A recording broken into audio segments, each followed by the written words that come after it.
Good afternoon, everyone. I'd like to remind all the participants that our Kamayan Forum is currently being live streamed on the Green Convergence Facebook page. If you have any friends who would still like to join or watch the forum, you may invite them to watch through our Facebook page. Again, we are now being live streamed, so may we request everyone to also keep their mics mute while waiting for the program to start. We will begin in 1 minute. Thank you.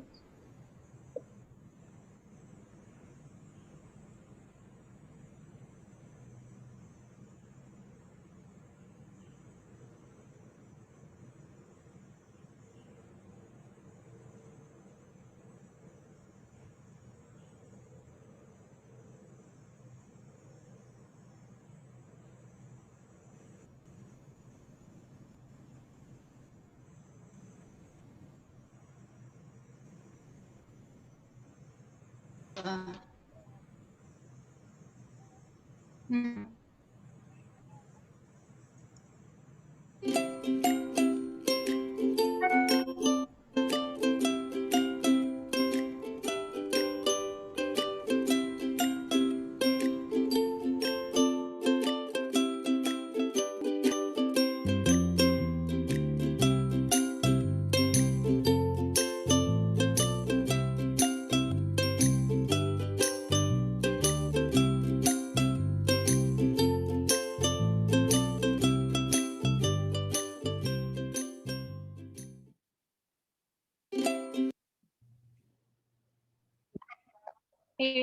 May we request everyone to keep their mics on mute in preparation for the Philippine national anthem. Mga kababayan, ang pambansang awit ng Pilipinas. Kayang magiliw, helas ng sinakanan, alam ng puso, sa dikit mo'y buhay. Lupang hinirang, kuya ka ng magiting, sa manlulubing, di ka masisinig, ikulat sa langit ng pagkakamay, awit sa pagkayang minamahal, ang isang ng matawad mo'y tagumpay na nagtitindig, ang bituin at araw niya kailan ang may di magtitindig, lumalang araw ng warhabing pagsinta, buhay langit sa piling mo, ang inigaya ng pagkay mga amin, ang mamatay ng dahil sa'yo.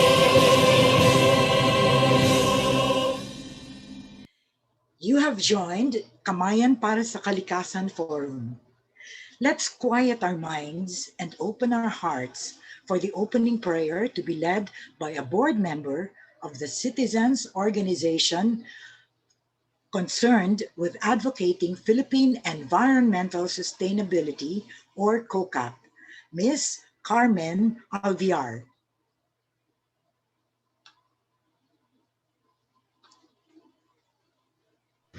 Let us all remember that we are in the holy presence of God, and if you are comfortable, you may put your right hand on top of your heart, on your heart. Creator of all things, true source of life and wisdom, lofty origin of all being, graciously let a ray of your brilliance penetrate into the darkness of our understanding that result into our nature's twin scourges. Mama Mary, our greatest intercessor, as we celebrate your feast, when we appeared to Simon Stock on Mount Carmel, continue to guide us in predicting and protecting nature from great troubles and sufferings. Our Lady of Mount Carmel, pray for us. In the name of the Father, of the Son, and of the Holy Spirit. Amen. Thank you very much. Ms. Carmen Alviar of COCAP, a member organization of Green Convergence. Hello, everyone. Good afternoon. Isang mainit at masayang pagbati sa inyong lahat. Welcome to Kamayan para sa Kalikasan Forum, the longest running environmental forum in the Philippines at 31 years non-stop. Thank you for coming to session number 373 of the forum, brought to you by Green Convergence, or GC for short, and our longtime partner, Kamayan Restaurant. For everyone's information, we are currently live streaming at the GC Facebook page, and a video recording will be uploaded to the GC website and GC YouTube channel for later viewing. I am Marie Marciano of GC and other worthwhile affiliations, your forum moderator. And I'm happy to introduce to you my co-moderator. He is the Executive Director of the Environmental Studies Institute of Miriam College, and at the same time, the Vice President of Green Convergence, Dr. Carlo Garcia. Good afternoon, Carlo. Hi, Marie. Good afternoon. Good afternoon, everyone. We have a very interesting topic today, Marie. It's about plastics and climate change. You know, we are surrounded by plastics. We live in a world full of plastics. But I'm not talking about, I'm talking about real plastic. And, you know, much has been said about it, but we have to continue our conversation and connect it to climate change until we master the different ways, hopefully the most effective way that will lead us to sustainability. And for today, we have participants coming from 18 different schools, 18 NGOs, 2 government agencies or units, and 8 private groups, and of course, individuals who are not affiliated in any group. And like all of you, I look forward to learning from our guest speakers this afternoon. I think we're ready to start, Marie. Right, but first, we listen to a brief overview of today's topic. So let's welcome the President of Green Convergence, Dr. Nina Galang. Good afternoon. Good afternoon. Good afternoon. Thank you, Maria. Oh, what's that? Sa akin yun, wala akong apo. Wala akong bata dito.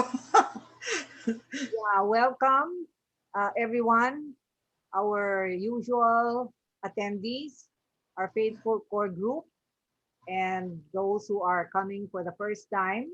May you be regulars as well, since we hold this every month. Yes, as Carlos said, we live in a plastic world. If you look around you, probably 50% of the materials are plastic. Your laptop, your ball pen, your slippers or shoes, if you're in the office, the light switch, your table, your chair, probably monoblock or covered by upholstery, which is plastic. So that is how human culture has evolved. The first plastic was made because of a rich person's desire to stop the slaughtering of animals, of elephants, for their ivory, because ivory was the material for billiard balls. And because of the popularity of the sport, elephants were being killed for their tusks. And so a $10,000 competition was held, and the first material, which was plastic, came from cellulose from cotton mixed with camphor.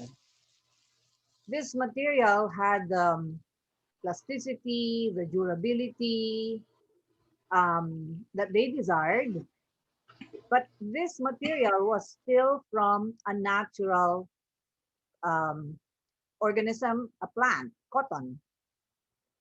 But in early 1900s, the truly fully synthetic plastic was made from two chemicals, and that started the plastic revolution. In World War II, the production of plastics was accelerated like anything because trade was not free from country to country. And so raw materials were scarce.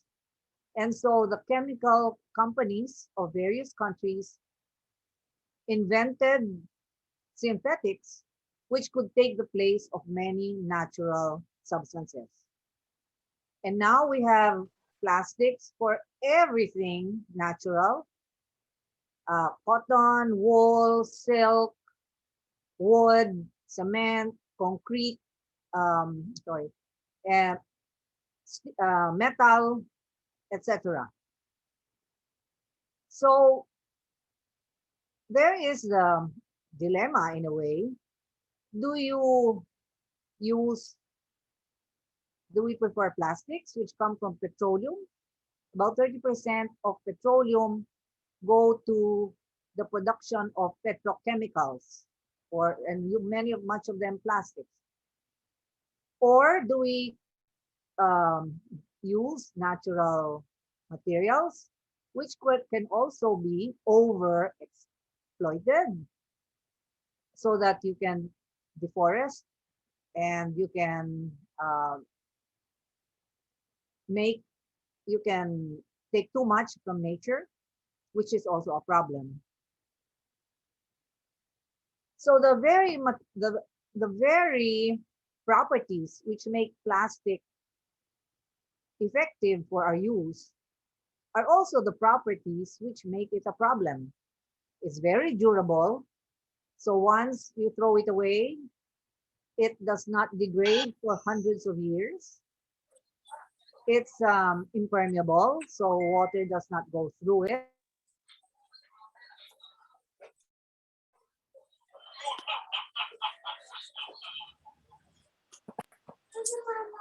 Have you unmuted, Nina? I can't hear you. Have you muted? Oh, okay. When did you not hear me? Maybe a sentence ago. Oh, okay. So this is the dilemma. The very properties which make plastics desirable are also the properties which make it a problem. Mainly, it is very durable, and therefore it is not biodegradable. Bacteria in nature do not recognize it, and therefore they cannot degrade it. So we have plastic forever once you throw it away. Even those plastics which get to be very, very, very, very small pieces are still polymers, are still artificial, and they can wreak havoc in the environment, in the stomachs of marine animals and other animals which ingest them. And yet, they have properties which are desirable, and they've become part of our lives. What to do, therefore, with plastics? And now, its impact on the climate. Does it contribute to climate change, which is the biggest crisis that humankind has ever faced? So, this topic, as Marie said, is most relevant and most important, and deserves conversation among scientists and everyone to find the optimum solution for this material. So we're grateful that our speakers have agreed to make time to join us this afternoon. And again, I thank everyone who came And may you extend the conversation to your own circles so that we can manage and maybe find solutions for the problems that plastics have brought about. So thank you and good afternoon. Let's have a good session. Thank you very much, Nina, for that great introduction to our topic this afternoon, nature's twin scourges, plastics and climate change. Okay, it's time again to give the usual what, procedures, no? to inform our participants who are first timers. Yung mga laging nandito, please forgive us. We have to keep saying this kasi yung mga iba ngayon lang nandito. So we want them to be familiar with our procedure so that there will be no misunderstanding and everything will run smoothly. So first of all, our forum is divided into three parts. The first part is when we listen to our speakers, to our resource persons. They make their presentations one after the other. So on part one, you are not to ask any questions. If you have any questions, write them down before you forget so that you can ask all your questions during the second portion, which is the open forum. And this time around, we are going to listen to all your questions naman, and the answers will not be given until the third portion. So do not expect your questions to be answered in the second portion. We will just collect all your questions and collate them, put together all the similar questions so that our resource speakers can answer them on the third portion. So I hope that's clear. Sa third portion naman, as the second portion naman, our resource speakers are the ones who will maybe write down notes so that they don't forget your questions. Okay, so thank you very much. And Carlo has some other pointers for you. You have probably seen the video before the start of the forum, and it was about the basic things that we need to remember in an online forum. So let me reiterate the following. Be mindful of your mic. Keep it muted, please. You can turn it on later during the open forum. For comments and reactions, please use the chat box. And for questions, keep them until the open forum later. Back to you, Marie. Okay, so we're ready to start. I want to listen to our speakers already. I'm so excited. So, Carlo, it's your Okay, turn. our first speaker is the Plastic Solutions Campaigner of Eco Waste Coalition. And she will talk about the consumption patterns and plastics use in the Filipino lifestyle. Friends, let us welcome Colleen Salamat. Hi, I'll be talking along with Ray Panaligan. I think he'll go ahead first, and then for the solutions with me. Sorry. Okay. So, tandem ba yan, Colleen? Yes po, tandem. Hi, Ray. Okay, thank you, Colleen. And thanks everyone for inviting us. I'm very glad to see again Tita Marie, Doc Nina. Oh, me too. I missed you. Yeah, so it's been a long time since the last time that we Yeah, that's saw each right. other. Yeah. So again, thanks everyone for inviting us. Wait, Ray, Yeah. before you go on, we introduced, Carla introduced Colleen. I think I should introduce you before you start your oh wait, but my ano, I'm losing. Sige, go ahead. I'll look for my notes. I can do Go it. ahead. I can do it, Marie, if you Oh, want. sige, go ahead. Go ahead. Okay, so let me introduce Sir Ray. He is the National Project Coordinator of Plastic Free Filipinas.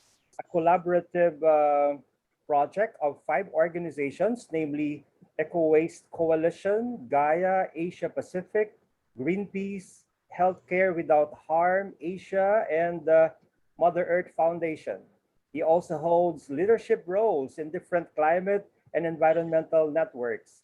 He has an engineering degree and is also a certified green energy finance specialist. And together with Colleen, he will discuss the impact of plastics on climate change. So with Colleen, let us also welcome Ray Panaligan. Okay, thank you, Doc Okay. Carlo. You're welcome. Yeah, Hi again, Ray. Tingnan nyo si Ray. He wears so many hats. And so what, in the 20 years that I've known him, we've been together in so many projects. And so, yes, let's listen to him. It's going to be very interesting. Go okay, thank ahead, you, Ray. Tita Marie. Okay, so I'm representing right now the Plastic Free Filipinas, and I'll discuss to you this afternoon the impacts of plastic across its life cycle. Uh, so of course, this was already mentioned by Doc Nina earlier. But as you can see on this infographic, very recent lang naman talaga na-invento yung plastic and the plastic waste. So from 2050 onwards, doon lang talaga nag-accumulate todo yung plastic. And actually, the question is, can we really live in a world without plastic? Today, it seems unimaginable, but again, the production and utilization of plastics just scaled up uh, around 60 years ago. Okay, so every time we talk about plastic, we imagine plastic and its impact into an environment.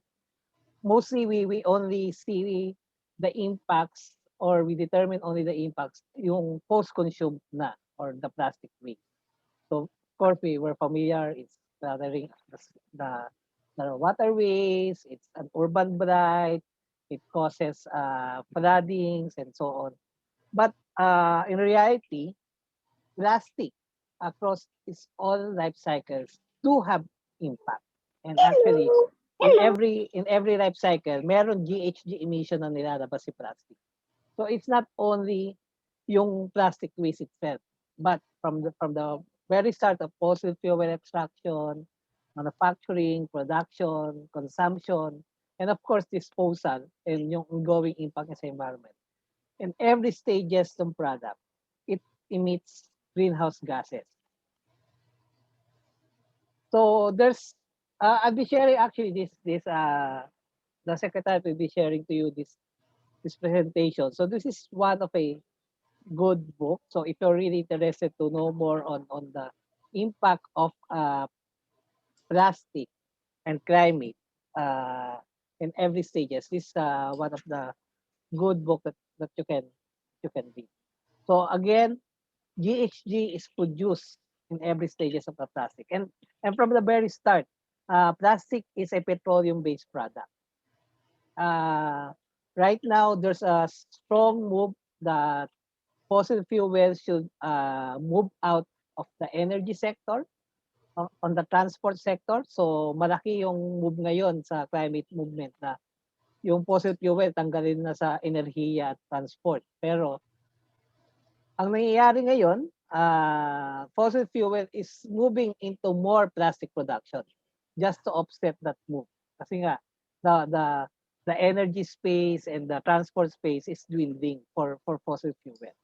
And they are now transitioning more and more into more plastic production. There's a very good video. I want to show you. This is a very short video, so maybe we can watch it together. It's a video produced by Eco Waste Coalition.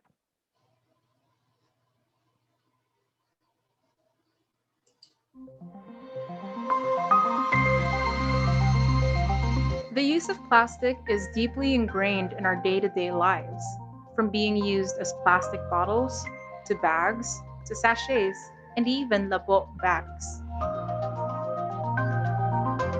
In reality, 300 million tons of plastic are being produced by corporations globally, with 50% of it being single-use plastics. In the Philippines, around 164 million plastic sachet packets, 48 million sandbags, and 45 million labok bags are produced daily.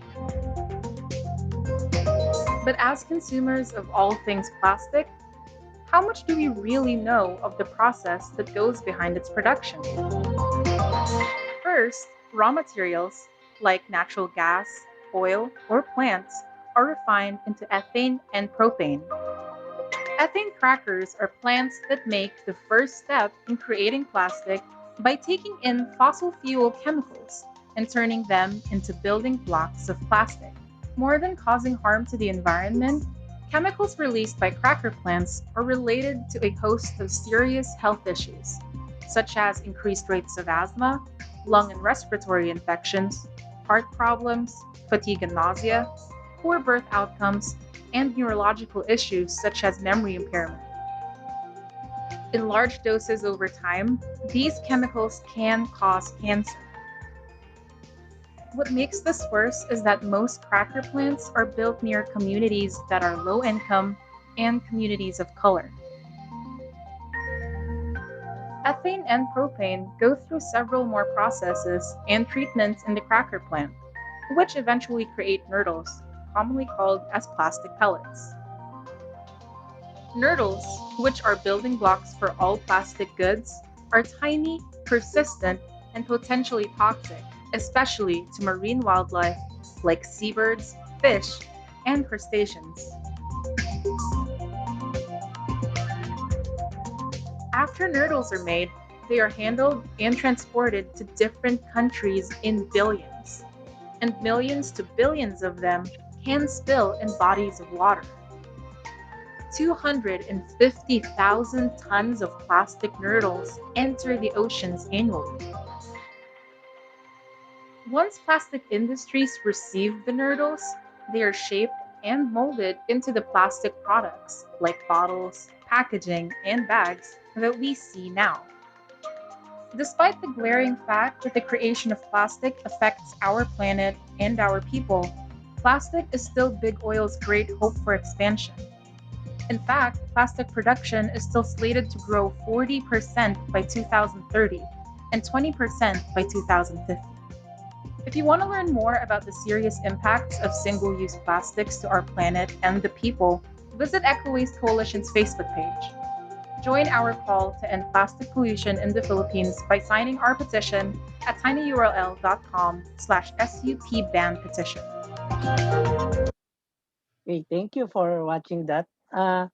So as you can see in the videos, well, the focus of work of EcoWaste Coalition and many of the organizations that uh, within the network is that to really eliminate the single-use plastic. So single-use plastics, these are the disposable plastics designed and placed in the market that is only for single use. So on the right side, these are the top 10 plastics that you can commonly see here in the Philippines. Uh, okay, sorry, I missed this slide. As you can see in this slide, this is again another report that's very good reading material. So you can see here, this report says that all 20 polymer producers in the world produces 50% of the global single-use plastic. And as you can see, the top polymer producer, ito rin yung mga kilala nating company na kalaban ng klima, ExxonMobil and Dow Chemical. So it only shows, the report only collaborated that despite the diminishing role of fossil fuel because of the climate for other sectors, they are now transitioning into producing more plastic and chemical. And this report, this is a very good report that you can also download and read over the internet. And then, as we can see, because plastics are made of not only of petroleum, but a lot of chemicals. There are now ongoing projects to really expose these chemicals that are embedded in the normal products, consumer products that we use every day. If you're familiar with the work of EcoWaste, we've been highlighting the issues of phthalates in uh, in baby toys that they use for such as teethers and other chewy toys that can be consumed or put into the mouth by babies, and they contain harmful chemicals like phthalates. Polyvinyl chloride is another very toxic type of plastic that we use commonly in our day-to-day life. There are also lots of chemicals that have, BFRs. And then, uh, so there are lots of chemicals, and that's a problem. All the plastic products that we use, especially the plastic that we use for food, contain thousands of chemicals. And many of these chemicals, once there's a food contact in food or you contact it in your mouth, the chemicals could potentially transfer into the food or into your body.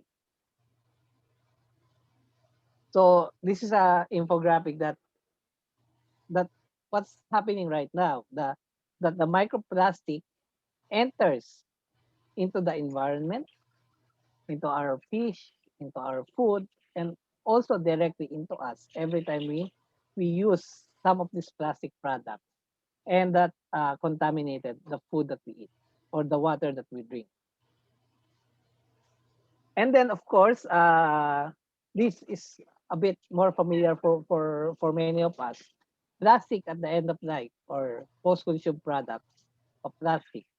Uh, there, kakaunti lang naman yung pwede mong pagdala sa kanila. They are either recycled, incinerated, landfill, dumped, or worse, littered into the environment. But of all the plastic made around the world, only 99% has ever made into a recycling facility. So 91% are are improperly being managed. It's either being incinerated or it is just being dumped into our environment. I will not expand further on this. This was mentioned earlier actually by Attorney Doc Nina. But every type of plastic, they last for certain amount of time into our environment. And of course, one of the main problems that we're encountering right now is the issue of microplastic. These are the very, very tiny pieces of plastic that some are not naked, cannot be seen by the naked eye. And they're really entering into the food chain. Of course, we want to highlight every time we talk about plastic. Plastic is being pushed as a consumer issue. Yes, consumers us have a problem. It's part of the problem. So of course we are also part of of the of the solution as consumers. But definitely plastic is beyond a consumer issue. It's also a producer's issue. And that's a reason why we mentioned that at all stages of plastic, uh, it emits GHG emissions, it has environmental impact, it creates health impact, and we want to highlight the accountability of the corporations into the issue.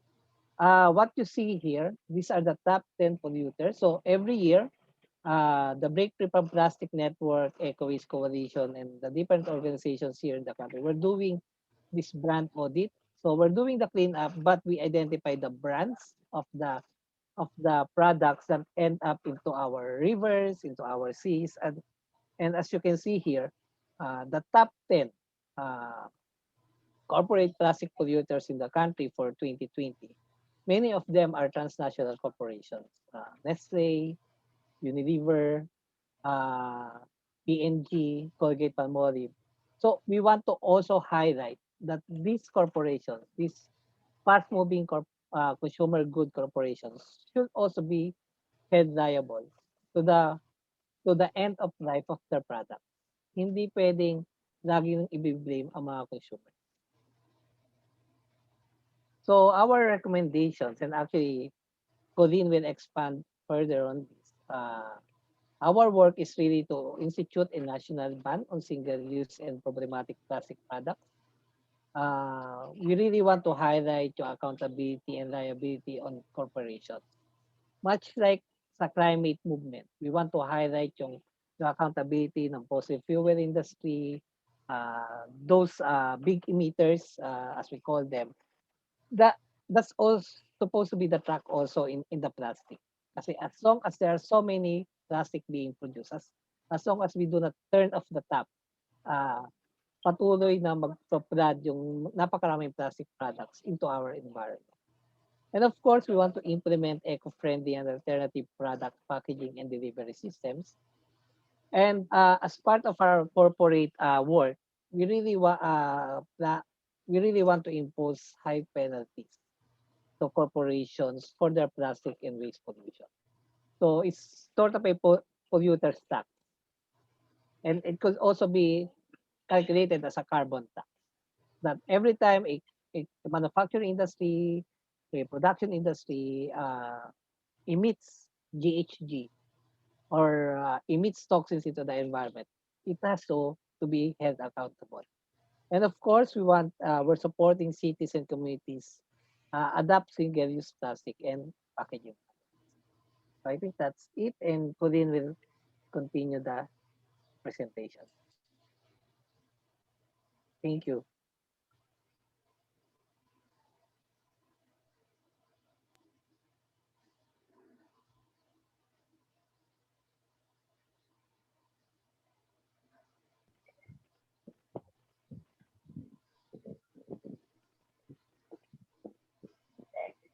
Okay, so can you see my screen? Is it clear?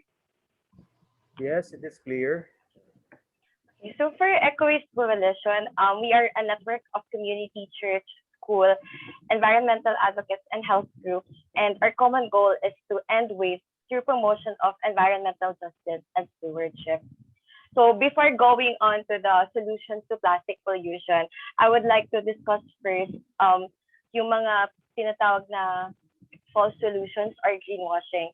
And of course, the plastic crisis is a climate crisis. The usual ano kasi is plastic is just a waste management issue. Like Sir Ray mentioned earlier, it starts na the plastic itself is actually problematic. It is not just a waste management issue, but also climate and health. And of course, now we have a global goal of keeping the climate at 1.5 degrees Celsius.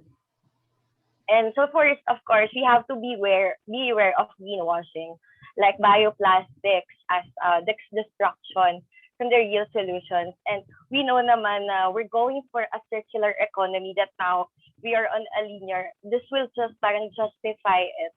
And what we're calling for is actually a circular one. And for example, this then uses San Miguel na on cement kilns also. So when you convert and when you try to make plastics smaller pa, you're actually producing then more GHG emissions. And of course, recycling is not enough. As mentioned earlier, only 9% of plastics ever produced has been recycled. And if nakita nyo rin tong ng Coca-Cola na recycle the unrecyclable, they're actually collecting plastic bottles from the marine environment. However, they're converting it to another plastic bottle. So you're actually producing more greenhouse gases and emitting more greenhouse gases emissions.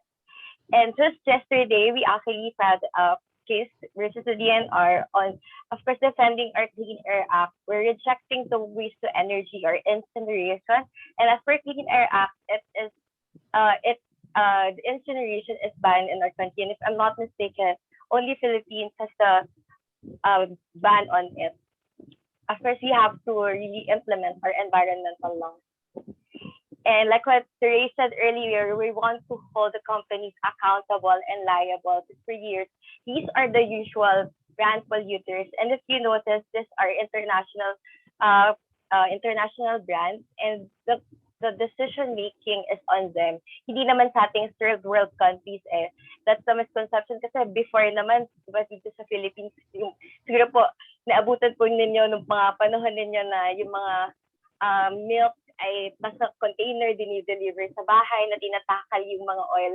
So dati wala naman po talagang mga sachet and plastic. It's only for the convenience talaga ng It's only for the convenience. But kung i-slow ulit natin yung lifestyle natin, kaya at kaya pa rin naman. And that's what we're pushing for. We're calling for people to go back to basics. And this is what we've been saying, if you want to go zero waste. We don't need a handful of people doing it perfectly. We need millions of people doing it imperfectly. You have to do it collectively. And there are already existing alternative delivery systems. Hindi lang sa mga stores, pero maski mismo yung online, madami na pong mga nagde-deliver dyan. So for example, if you bring your own reusable litter container, you actually save 59 sachets. And madami na po yan, lalo here sa Manila, and they actually deliver them right to your doorstep. So we really have to support this kinds of initiatives. We have to, of course, support local for local. And there are already eco-friendly packaging. Sobrang creative po ng mga Pinoy that are actually using din yung mga nakikita rin natin sa ating kapaligiran. Like for example, they're using banana leaves sa Zamboanga. And may isa pong restaurant sa Laguna na since yung boxes ng pizza, dahil kumakapit yung oil doon, it's actually not recyclable. So what they did is they're using mga parang bayong type for their packaging ng pizza. And of course, even amid the pandemic, yung mga health experts man po natin are saying that as long as it is properly sanitized, it is still safe to use reusable. And there are cities that are doing it. There are cities that are proving to us that zero waste is possible. Like for example, in San Fernando, Pampanga, in 2012, they have a waste diversion rate of 12%. They adopted zero waste program by Mother Earth Foundation, and in 2018 it jumped to 80%. They were also able to save 58 million pesos from their sanitary expenditures. Kasi from their very household level pa lang, there's no collection, no segregation, no collection policy, and then each barangay has material recovery facility. So they just basically follow din po yung ating RA 9003. And from the data of the ENR Environmental Management Bureau, there's actually 488 out of thousands of LGUs that have regulations on banning single-use plastics. And that's why we now this was in 2020 lang po. Like now in 2021, madami na rin pong LGUs. Like just recently, Davao City just passed regulations on single-use plastic. So kayang-kaya ng mga LGUs natin. What more on a national level. That's why us in EcoWaste together with the Plastic Free Filipinas, we're calling for an institute. We're calling for a unified national policy on single-use plastics. And we're also calling for everyone to sign up to our petition. It's tinyurl.com /ban petition. You can actually access that. It would directly link you to the Break Free from Plastic petition. So yes, and hope you help us spread the word and break free from plastic. #sashay away and go for zero waste. Thank you.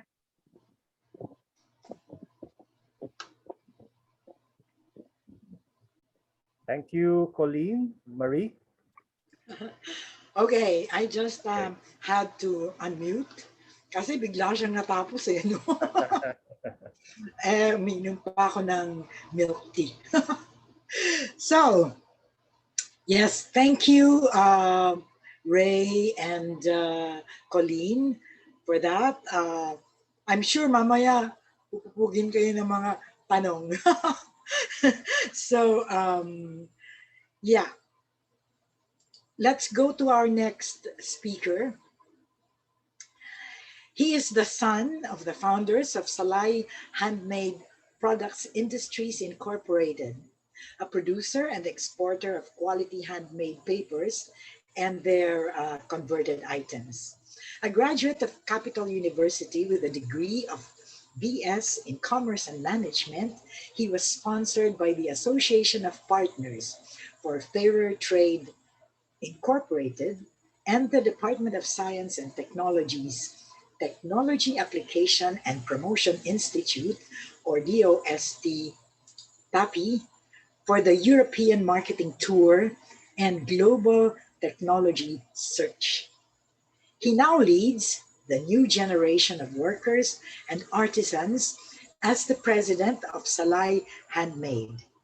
To tackle the topic of alternatives to plastic, we are happy to introduce Neil Rafisura.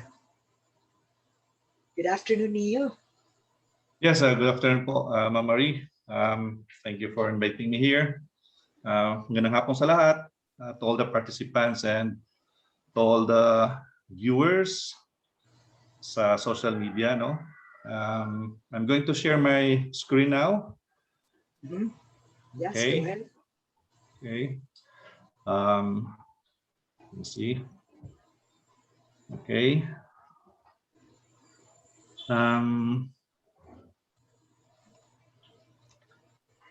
Can you see it, ma'am?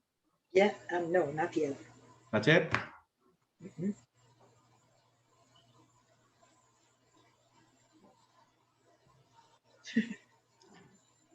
We see you. You see me, but okay. I just pressed the share screen, but and then you choose. Yeah, did. Oh, there you go. Okay, na? Yes. All right, then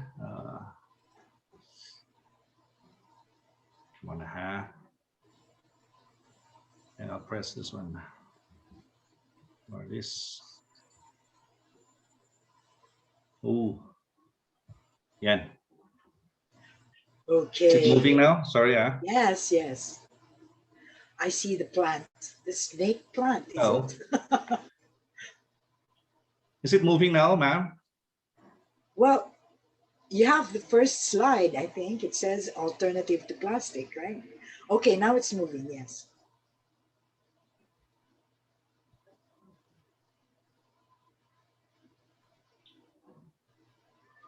I don't think that you can hear me. Can you hear me? Because I cannot hear anything from you. Well, yes, we can hear you. You don't hear me? Maybe I need some help here. Okay, we can hear you though. Loud and clear. Somebody message him.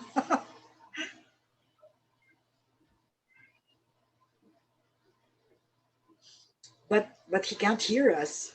Go ahead and make your presentation. You don't need to hear us. Hello po. What happened?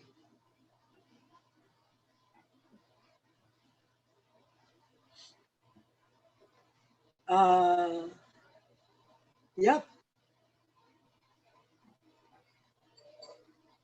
Thank you, Erwin, Okay, for then I'll start messaging sharing. in.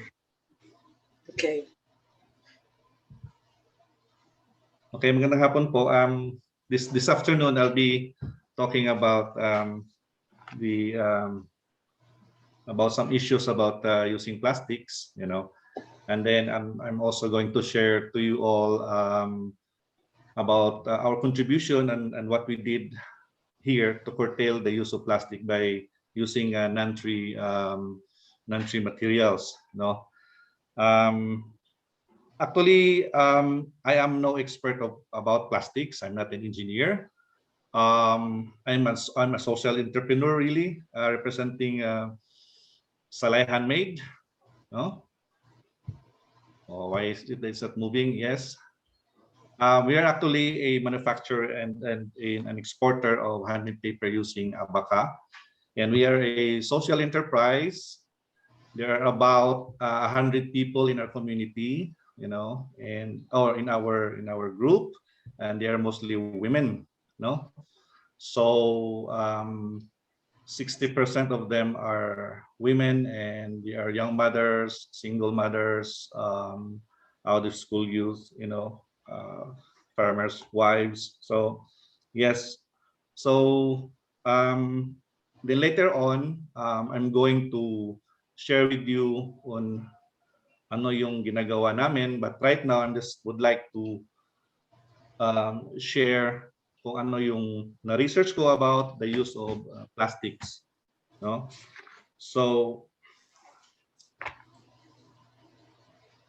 42% of petroleum materials are used by the packaging sector, making it the major contributor to plastic pollution. Most single-use materials are petroleum or paper-based packaging, both which causes detrimental effects to the planet. The three major problems we're addressing are solid waste, deforestation that leads to public health risk.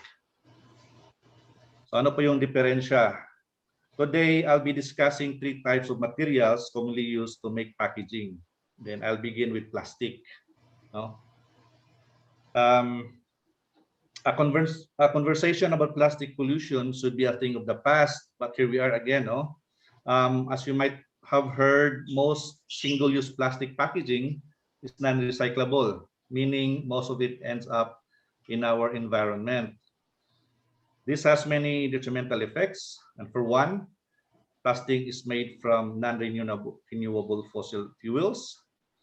The extraction of oil is one of the largest contributors of CO2 emissions and therefore an important driver of climate change. We don't often realize just how much environmental harm our consumption of single-use plastic causes. No? So ito po siya, itong plastics.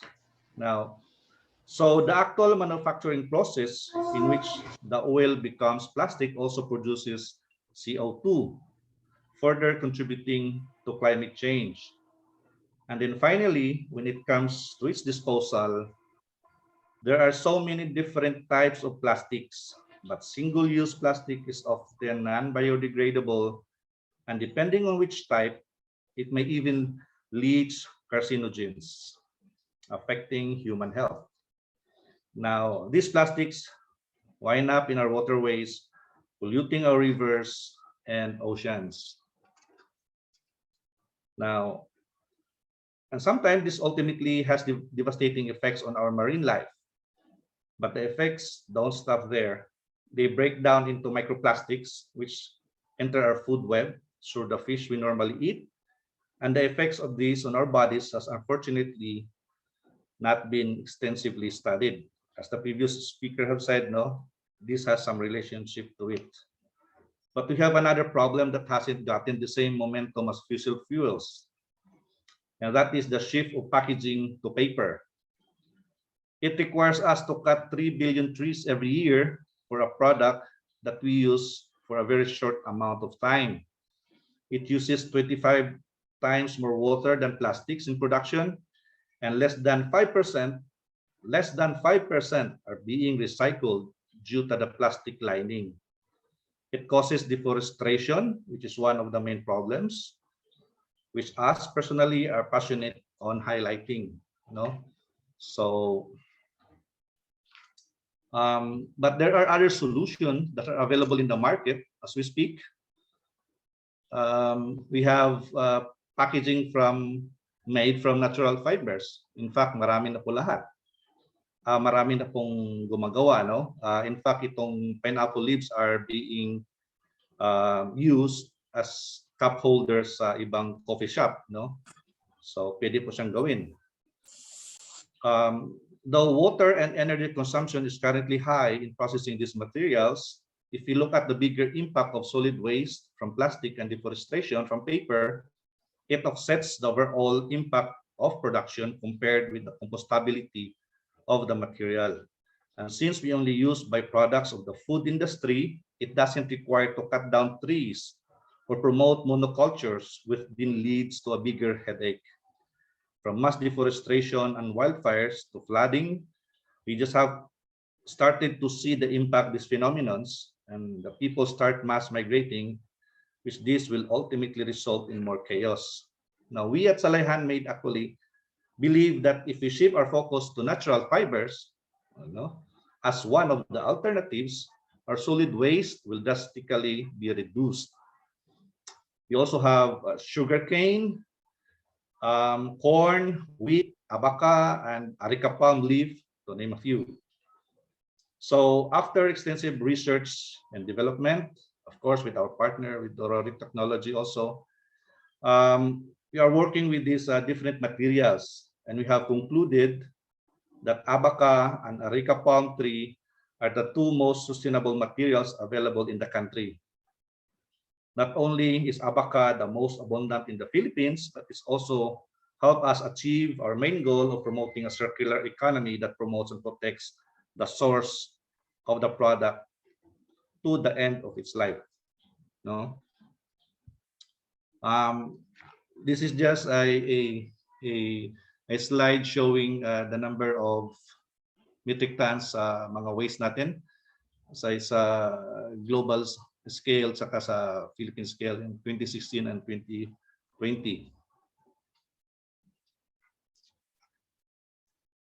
Now, climate change is a collective problem that can be solved with collaboration, but it should start with education. No, we need to be educated on materials we are using today and what can be used in the future, investing in waste management and promoting laws from the government, and we can all be part of the solution. Not one person can solve the problem we face today, so we need a plan on how we can move forward for future generations. And we need it now more than ever. No? Sustainability through the entire life cycle. Ito po ang some of the examples of the non-tree products na namin nagawa. No? If we live in a perfect world where branding is not as important as climate change, we suggest for a truly sustainable materials that are available for immediate use. Areca palm trees and abaca fiber can be the solution we all need to explore. Both materials can be turned into food packaging, like the photos in both, and it does not require much water, land mass, or energy. No? Abaca, our most prized possession in the Philippines, takes the spotlight as the most abundant sustainable material we can get our hands in our own backyard. So marami pong abaca dito sa Mindanao, no? At ito po yung ginagamit natin sa face mask, no? We're also now experimenting, okay, this is the example of abaca fiber, and this can be used into food packaging, medical face mask, agricultural filter, ocean filter, and other industrial use. The slides that I have shown previously, these are also abaca and made of banana. We developed this one to make construction hollow blocks. No, but this is still sa infant stage of experimentation or research and development. No, so also sa share economy. No. Yeah, the Philippines is also considered as a sachet economy. And wherever we call out big companies to take responsibility to the contribution of waste, we usually hear the common answers such as, this is what the country can afford, which in our opinion is true. No? It is quite impossible to ask some people to be mindful of their waste when they don't even know if they will be able to provide food for their family. So we have to have more realistic approach to get these better results, and imposing it not to the proper thing to do, not in our country at least. So what we can do is we can hold the big corporation to make billions of pesos every year to be accountable for the waste they accumulate. There are available solutions, and all they need is to step up and care. But let us not forget that our government plays a vital role in this one. So ito po yung isang example po, ito po yung bioplastics, no, made from carrageenan and mango. A great example could be the funding of breakthrough technology from a local scientist from Cebu, Mr. Montenola, was able to make bioplastic made from seaweed and mango. Mango, seaweed, and abaca are one of the most abundant resources that we have in the country, and all three has the main components of making bioplastics. We have the solution that can solve the problems that we are currently facing, but like what I have said multiple times, collaboration are crucial to have for us to reach the breakthroughs. Okay, and we are also encouraging people to also do some composting. This is very important sa atin. And this is our own compost, one of the beans that we do in Salay. So ito po yung ginagawa namin sa Salay, just to curtail the use of plastics. Actually, we are a stationary company, but we do not cut trees to make our own paper. So we use these non-tree alternatives. We have, of course, abaca fiber. Marami po yan dito. And salago bark. If you do not know what is salago bark is one of the component of our pera, yung paper bills natin, and also the Japanese yen, merong salago bark, and we export a lot of salago bark to Japan, of course, and of course pineapple leaves, and we can even use grasses to make paper or boards. It depends on the cellulose content. So we are a stationary company. We do a lot of papers, handmade paper. We are a greeting card supplier for so many years, for 3 decades, exporting greeting cards using pressed flowers to Europe, United States, and other parts of the world. Aside from pressed flowers or real pressed flowers, we also do a lot of cutouts, and we rely on the internet and some magazines, and social media for our inspirations for the new designs. We also do a lot of notebooks actually, and this paper that you see here sa slides ko are tea resistant papers. We do a lot of sheets also, and we also are engaged into home and lifestyle, and as much as possible we use any indigenous materials to decor our product, and not much of plastic. This one, of course, we are a little bit medyo kami because we are laminating this one, we use plastic, but hindi naman sa lahat ng panahon masama yung plastic. We really have the use of plastic, kailangan natin, but this time to preserve the freshness of the flowers and to protect them from insects, we have to laminate them so that it can also be yung life cycle nila ma-prolong. This one, ito yung mga blinds namin, and itong mga flowers na nakita ninyo at saka mga leaves, they are real po. Hindi namin kinukulayan. As much as possible, we just wanted to retain their natural color, and so far naman merong iba that naglalast for 1 year, 2 years, or even more. Ito naman pong mga wall decors namin, they're all natural, and even the frames are from wood, but we can also make frames from handmade paper. And just recently, we were able to develop a very strong paper. We call it the leather paper. We got the technology from Design Center of the Philippines. They taught us how to make a very strong paper, and we just thought of converting them into different items like wallets, backpacks, bags, and everything. And here are some of the results, and they're very strong and water repellent also. Yeah, we make them into bags, and of course we use these materials, combination of these materials to make those papers and boards. And recently in Spain, they branded this one as Banatela, because abaca is a family of banana, so this for the consumers to recall easily kung ano yung raw materials, so they use Banatela. For piña, also they use Peñatela. They brand it as Peñatela, but ours they brand it as Banatela. So saan ito nagagamit? So some of our customers or yung partners namin are they apply this one into ginagawang shoes, sandals, yung iba damit, ito yung mga nila, ito yung ito yung mga results, itong miniskirt niya is atin yan, but yung tops niya, yung coat niya is made from piña. And we also made medical devices. We are the first to develop yung fiber-based na face mask, yung abaca face mask, yung 7XD. This is ano, this is very important to us kasi nga it's very functional.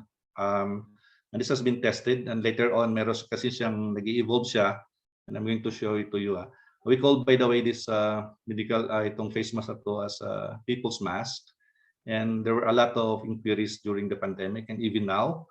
But since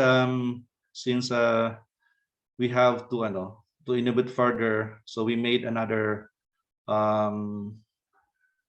version, which is this one is comfortable and ano siya, soft, tsaka very functional, no? Meron siyang, of course, fluid management technology. Maganda yung breathability niya compared to the earlier version, no? Tsaka adjustable yung nose clip. And the good thing is, even though it's compostable, pwede mo siyang i-wash for 10 to 12 times, no? So even though it's selling at 68 peso or 70 peso, if you can use it more than 10 times, para ka na rin bumili na more or less yung the same na yung cost, at saka nakakatulong ka pa sa environment. So ito po yung DNA niya. Sa loob po meron na siyang metal wire, so nasi-shape po siya sa nose ninyo. Of course, 3-ply po siya, no? And this one is tested na po siya internationally at saka sa DUST. So ito po yung test results niya. Umasa po tayo sa type 1 na face mask, no? Pinadala namin sa mga samples sa Intertech. Ito yung testing center abroad. And if you can review later on, you can see it na maganda ng resulta. Mataas naman yung rating niya, saka yung grade niya. Even yung sa right hand sign ninyo, yung sa DUST, they compare yung absorption test. Mas maganda yung absorption test natin kaysa N95 mask, no? So yan. And this is how it looks 5 months after. We buried it and just for curiosity. We buried it under soil. Tapos pinabayaan namin, tapos kinuha namin 5 months after. Ito yung resulta niya, no? Na nadi-decompose na siya talaga, and hindi naman to hindi naman to worm. This is just the roots, na kasama sa pagkuha namin, no? So nadi-disintegrate siya. The issue with our yung earlier development namin is that meron kasing tela yun kasi 3-ply siya, dalawang filter na 7XB yung abaka, then meron siyang cloth. Yung cloth matagal talagang ma-decompose, no? So that's why right now we use 3-ply, pero siya, puro na filters, so para madali siyang ma-decompose. So we are only selling this one at 68 peso each compared to our earlier development na 85 or 120, no? And right now we also are developing eco blocks, no, and a lot of insulations using abaca and banana also. But this is still under development, and hopefully ma-perfect namin to. At yan lang po. Thank you so much. Wow, thank you very much. That was fascinating, Neil. Thank you so much. I didn't know something like that was happening in your place, outside of Metro Manila, and we should really publicize that these types of initiatives. So yeah, thank you very much. And that ends the first portion. And right now, we are going to play something from or show something, the campaign of the Eco Waste Coalition. So, did you know that it's Plastic Free July? Eco Waste Coalition invites everyone to say no to single-use plastics, lobby for better legislation, veer away from false solutions, and embrace a zero-waste lifestyle. For more information, visit the Eco Waste Facebook page. Eco Waste Coalition is a member organization of Green convergence. And now we're moving on to the next part of our forum, portion 2, and this is the open forum. May I remind you that your questions will not be answered in this portion. Carlo, do Okay. you have? Go Well, ahead. what you have said, at this point, we will be gathering or soliciting questions from the gallery. Please use the raise hand button or call our attention through the chat box. And once all questions have been raised, we will read the questions in the chat box. Shafi will help us summarize the questions to guide our speakers. And we will take as many questions as we deem our speakers can answer within our time limitations. And other questions may be parked to be answered later if time allows. I can see the hand of Tessa being raised. Can we start with Tessa? Yes, good afternoon. Thank you. I'm so happy to hear the good news from Salai. Anyway, I would just like to say that through this forum, we've seen that talagang plastics can contribute to the climate change, during its lifetime. Well, maybe the attendees of this forum should know that that Ako Ang Bukas movement has a greenhouse gas calculator. And when Shafi emails our evaluation form, she will also email the link that will lead to the GHG calculator so that we can all monitor our emissions and maybe find ways on what we can do to improve the greenhouse gas emissions that we emit through our lifestyle. Anyway, my question is, for Ray maybe and for Eco Waste Coalition, since you will be calling the attention of companies, these companies that produce all these plastics, how can you help also Salai and promote their the new products that they have? Maybe because this is the answer to the disposable plastics that's causing all the problems on the environment. So maybe that's one question for Eco Waste Coalition. Okay, are you done, Tessa? Yes, thank you. Okay, I thought you had another question. So, because Tessa usually has multiple questions. So, okay, do we have any other questions? May I remind you, sorry. please? Oh, okay. I have another question. Oh, I knew it. Yeah, the Areca palm tree that the Salai is using, is this native to the Philippines? So that's my second question. Thank you. Okay, so I'd like to remind everyone to please state your name and your organization, if any, or if you don't have any organization, your school, or where you come from before you give your question, so that our resource speakers can note down who is asking the question when they answer it. So, any other questions? I don't see any hand being raised, but there are two questions in the chat box. Wait, there's a question. Oh, nawala siya. Where is it? Nagbago ng isip. It was too fast. I wasn't able to recognize the name. But anyway, there are two questions waiting in the chat box. Okay. Let's first ask the people, from the gallery, to raise their questions. Yes, please. You know, we have a lot of time, and ask your questions now. Plastics are Oh, really everywhere. So Aina please. and Marvin. Sorry, Marie, I cut you. No, it's okay.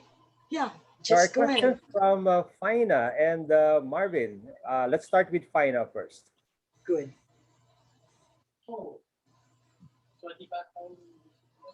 Uh, Faina. Is it Faina or Falna? Yes, Okay. yes, ma'am. Yes. Good afternoon to everyone. I'm Lindang Good from afternoon. Iligan Medical Center College. Okay. I'm from Medical Center College. Can you hear me? Yes, we can hear you. Okay. Go ahead. Okay. So thank you for the wonderful presentation. I have two questions. The first one is regarding the Legos, and these are Legos. So I'm asking if Legos are harmful, are made of harmful plastics. And the second one is, how can we dispose of these electronic gadgets, you know?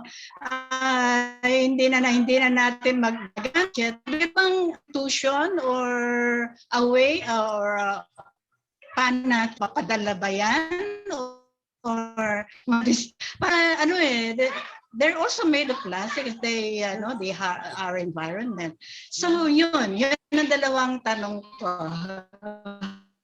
Okay. Thank you. Thank you very much for your questions. They're very interesting. The Lego, may nagtanong na rin sa akin yan dati. What do I do with these Lego pieces? Ang dami-dami. So yes, we will wait for the answers of our resource speakers. Okay. More questions? You had Marvin. another one. Yes, Marvin. Okay. Hello po. Can you hear me po? Yes, we can hear you. So aside from my question po from the chat box, so I'll just read out the question po from the chat box. My question po. So hello everyone. I am Marvin Coloma. I am a student from Philippine Science High School in Ilocos Region Campus. I would like to ask this to any of our speakers.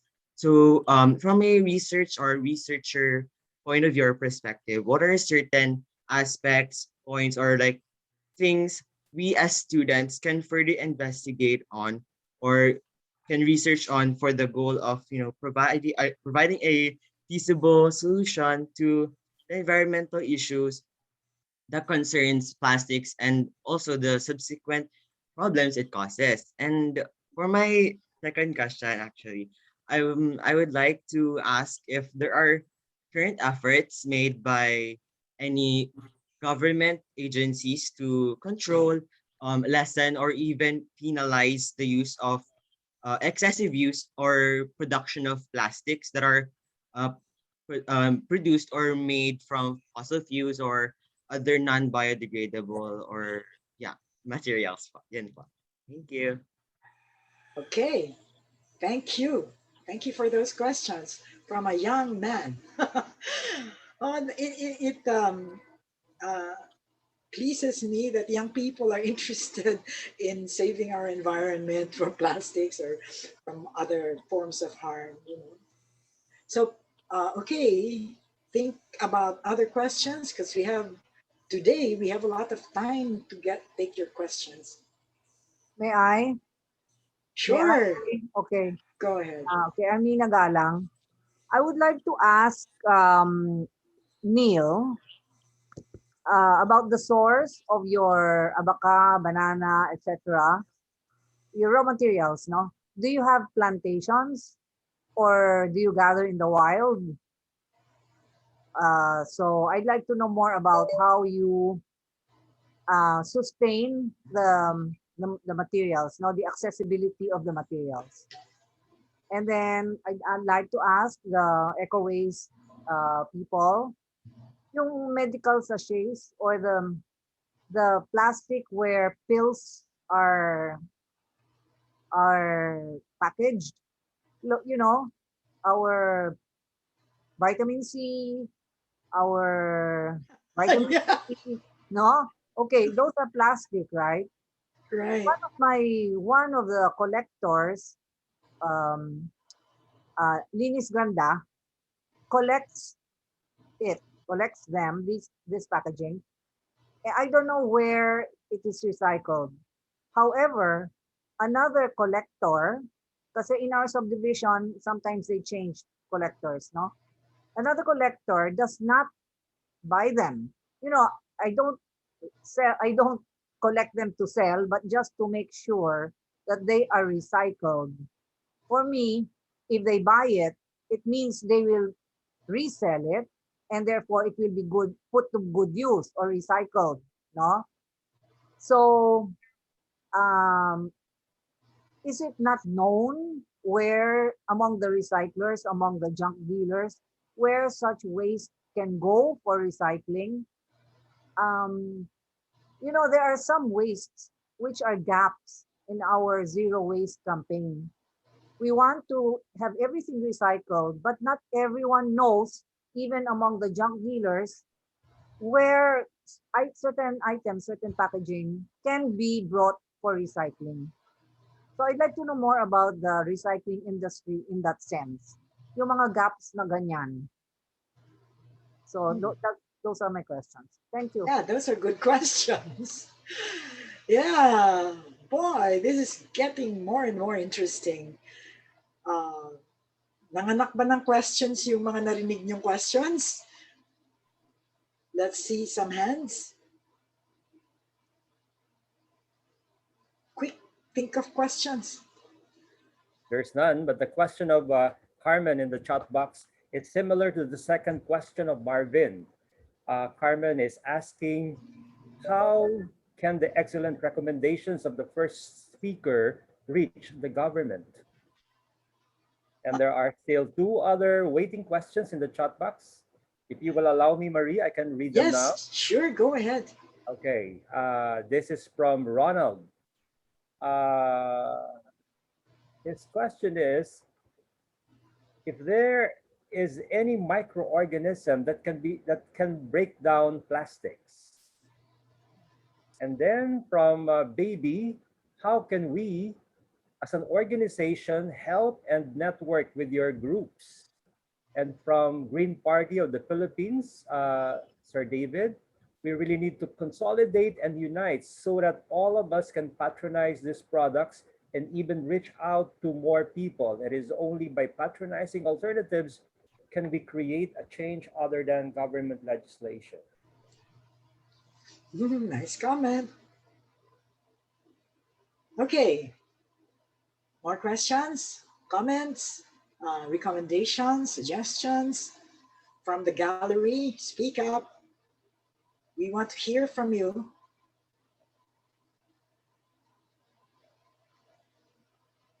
Raise your hands. Or okay, there's a new one here in the chat box. I think it's a comment. Let me read from George. It's a question. Are there breakthrough technologies that can effectively chemical recycle select plastic waste without emitting hazardous gases?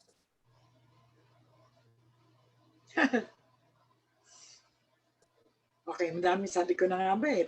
Maraming questions kinalig eh. Plastics talaga, problem kasi eh. And we need to know the alternatives to the plastics that we use. Yung iba sinasabi nila mas mahal ang alternatives. So it's a question of budget. Kaya they cannot, completely move away from plastic. So kailangan natin solusyonan din yun, no? There are no more questions in the chat box, Marie. No more questions? No more questions in the chat box? No more questions? I have another question. Okay. Yeah. For Neil, have they tried reaching out to mga fast food? Kasi for the takeouts, offer their products for mga takeout ng mga fast food companies? So that's my question. Okay. Okay. Well, there's It's a another one comment. here. Let me see. Yeah, it's a comment from Ronald. Yeah, read it. Read it. Okay. Ronald is a BS biology student of CBSUA Pili Campus Camarines Sur. Okay, let me also share that here in our school, we collect the sachets of plastics and put it on a 1.5 bottle, and we make bricks alternative for hollow blocks. Oh, that's the Echo Bricks.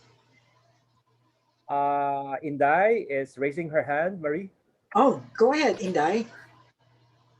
Yeah, we were talking about sachets, no? And we were talking about what to do with sachets. There's a company, it started, I think, during the time of Bebet Coulson when she was DNR.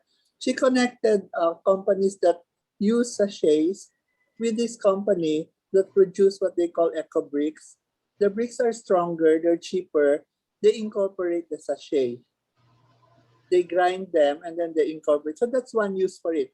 But my other suggestion is maybe we need a paradigm shift. Why don't we stop using sachets?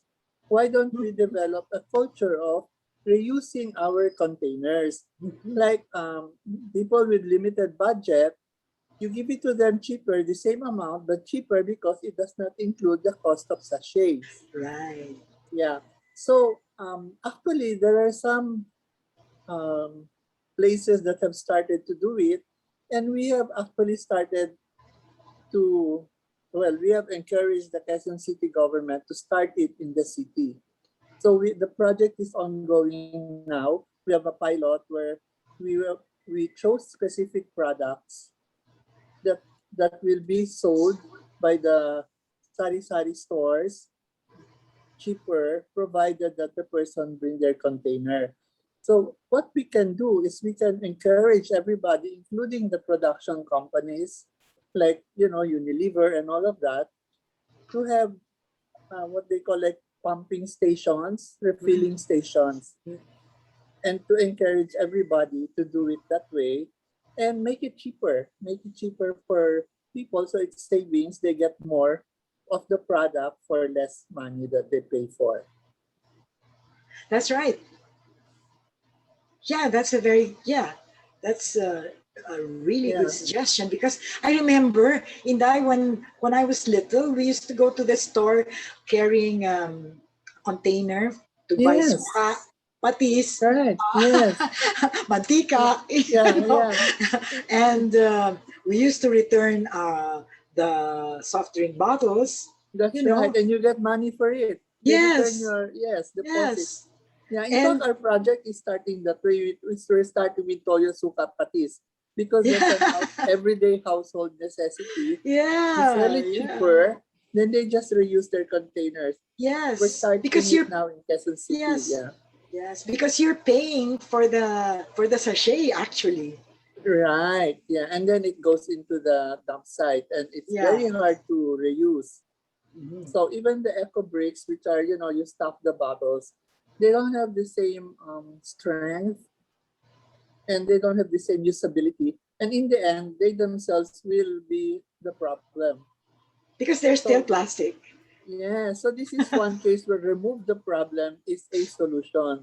Oh, you're just postponing the problem. That's right. But it's there. Yeah, so it's better if we remove the problem. Right. I agree. I think our participants agree too. It's very rational. It's very reasonable. Yeah, thank you, Inday, for that. Thank you. Any other great suggestions from the gallery or questions? Dr. Galang is asking if Salay products are available in the market. Oh yeah, I wanted to know that too. Where can we buy? So that's a question to be answered in the third portion, of course. So, wala na ba? Wala na kayong questions? Baka mamaya magsisisi kayo, ah. You had a chance to ask questions. Oh, wait. I have always been asked about, what do they use for instead of election time na naman, marami na namang yung tawag dito, yung mga streamers na, what do you call that? Tarpaulin. Tarpaulin, no? So, I have often been asked the question kung ano ba ang alternative sa tarpaulin. So, na maganda rin ang print, na gwapo rin sila. May nagsabi kasi sa akin, sabi ko, we started using canvas, I said. Tapos sabi nung kausap ko, mas gwapo kami sa tarpaulin. So, anyway, I know Eco Waste Coalition uses textile. So, maybe we can hear from Eco Waste kung ano yung possibility of removing tarps altogether. So that's another question. I have another question. Sige. Sinabi ni Neil na mango plus, ano yun? Mango plus seaweeds. Plus seaweed to make bioplastic. Yes. What of mango do you use? Yung waste products lang o yung fruit flesh? Oh, that's a good question. Yeah. Yeah. Baka yung peel or yung flesh or yung yung buto. Di ba? Di ba yung buto ginagawa ng flour? Yeah. Oh, see? So, very interesting. Questions? No more? Shall we listen to the answers already? Oh, there's a comment in the chat box. There's a comment from Vicky. Carlo, yes. Okay, I'll read it. I read and heard that there is a city somewhere in Bulacan who collaborate with Nestle and exchange empty sachet and other empty plastic wrappers with their products in exchange of new products from Nestle.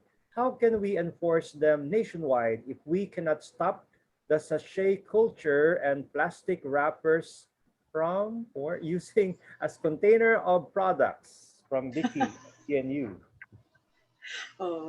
Problema talaga natin kasi sachet capital tayo of the world. Eh.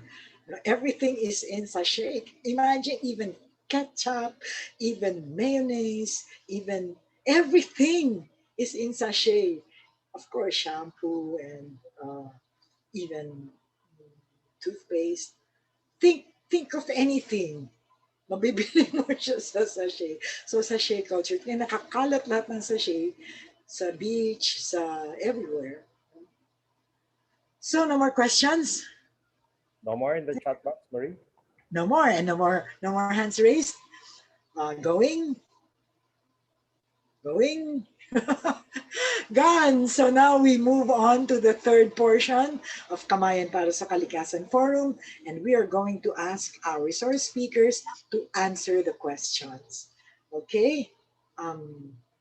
We start with Eco Waste Coalition siguro. They were first to talk. So who will answer? Ray? And I'll start Colleen? Tita Marie. And maybe Colleen can add. Sige. Thank you everyone for the questions. There's a lot. So I'll try to, hopefully I was able to catch everything. So yung question ni Ma'am Tessa, the first question regarding mga multinational companies. Yes, Eco Waste Coalition is part of a bigger network of NGOs and mga individuals that are also working on trying to end up plastic pollution. It's the break free from plastic. And as you can see, marami sa mga multinational companies na ito, their main offices are either in Europe or in the US. So we do have partners there that doing the lobbying and doing the yung nitty-gritty ng lobbying and corporate engagements. But of course, ang madalas sa highlight ay yung issue ng that natin dito sa Southeast Asia. Kasi sa Europe naman, wala naman sila masyadong sachet. So plastic is a really very big problem. Plastic pollution is really a big issue for them. Of course, it's still an issue, but not as big as here in the Philippines. Kasi nga, everywhere you go, you can see sachets here. So meron tayong mga, and that's a value of networking actually. Your networking helps you amplify further your advocacies and reach out to different stakeholders that is commonly outside of your jurisdiction. And there are also lots of questions here about networking. Of course, you can work with EcoWays and Green Convergence. EcoWays is part of Green Convergence. So if you really want to amplify your local efforts, local actions in your own community, just sign up with Green Convergence. Right, Tita Marie? Oh, thanks for the ad. Yeah. And of course, yun nga po, we're just belonging in the same network of environmental groups, climate groups, and sabi nga nila, pag mayroong mga occasion, pare-pareho mga nakikita mo mga tao. Oo nga. So, of course, these webinars are good venue to really reach out to more people and expand the network. In terms of the incubator, what does the support are we giving for eco-friendly businesses like Saray? So ngayon, Ma'am Tessa, that's actually not part of the work of EcoWays, for example, working with SMEs. We do support them, but more on the advocacy side, meaning have them promote their products. If there are webinars, we tend to invite them also. But the good news right now, dahil ang SME environment sa Pilipinas ay also booming, and also the startups, there are lots of institutions really working with SMEs and startups. Probably not EcoWays or not within our network nung limang grupo, but there are lots of institutions po that, like for example, if you want to put up a new business, an eco-friendly business, there are lots of support groups out there that can really help you. Even DTI, for example, that's an ongoing program with SMEs. So those are, there are lots of channels that can really support new businesses and SMEs to really prosper, especially right now during the pandemic. Yung question ni Ma'am Paina regarding the Legos, actually I have a daughter and paborito niya ho yung Legos. So according sa branding ng mga branded na Legos, yung original, they're toxic free. So they're phthalate free, they're BPR free. But of course, there are lots of Legos na China or unbranded. So that we cannot assure kung ano yung toxicity ng mga yan. But at least yun nga, syempre, ang pinagkaiba ko nun, yung price, like yung branded na Lego, might be cost 5 times ng mga nabibili nyo na sa Divisoria na Lego. So yun yung trade-off mo doon. Kay Marvin, very welcoming Marvin, especially for students and of course academic communities to really be involved in the fight on plastic pollution. And there are lots of avenues actually. Like for example, exploring research on alternative packaging and product containers that are more eco-friendly with plastic. There's still a lot of gap in terms of what's really the impact of microplastic in the food chain. And I think that's something that we really need to also explore ano talaga yung impact niya ito dito sa ating environment and especially do sa food chain natin. And also a good venue also if you're into mapping is really to map out yung sources ng plastic pollution sa Pilipinas. Saan ba talaga siya nanggagaling, saan siya nagko-concentrate, and that could aid policy makers in making right decisions. So marami kang pwedeng explore na opportunity for researches on this issue. May question din siya on kung meron ba tayong penalization for excessive production. I think that's a problem. Wala. Sorry, meron tayo ngayon sa Pilipinas, we have lots of local government units that already ban the use and distribution of, for example, plastic bags, right? Or some of them also ban disposable food containers like styrofoam. But we have no policies stopping production, and that's the problem. And that's the reason why we want to really emphasize that unless we turn off the tap, unless we turn off yung i-regulate natin yung production, patuloy babahin yung market natin, yung environment natin ng plastic. And the trend right now nga, all the oil companies, because there's a lot of pressure coming from them to move away from energy and transport sector because of the climate issue. They're really investing now on plastic. That means that they're producing more plastic, di ba? And we really need to turn up the tap. That's a problem. Right now, we don't have regulation on that, and actually, that's the focus of the campaign. Really, highlighting that plastic is not a consumer issue; it's really a production issue, and that's what we want to emphasize. Kay Doc Nina, yeah, I agree, Doc Nina. There's the issue of plastic recycling is very meticulous. Like for example, here in the Philippines, there are only few plastic recycling companies, and not all of them are recycling all types of plastic.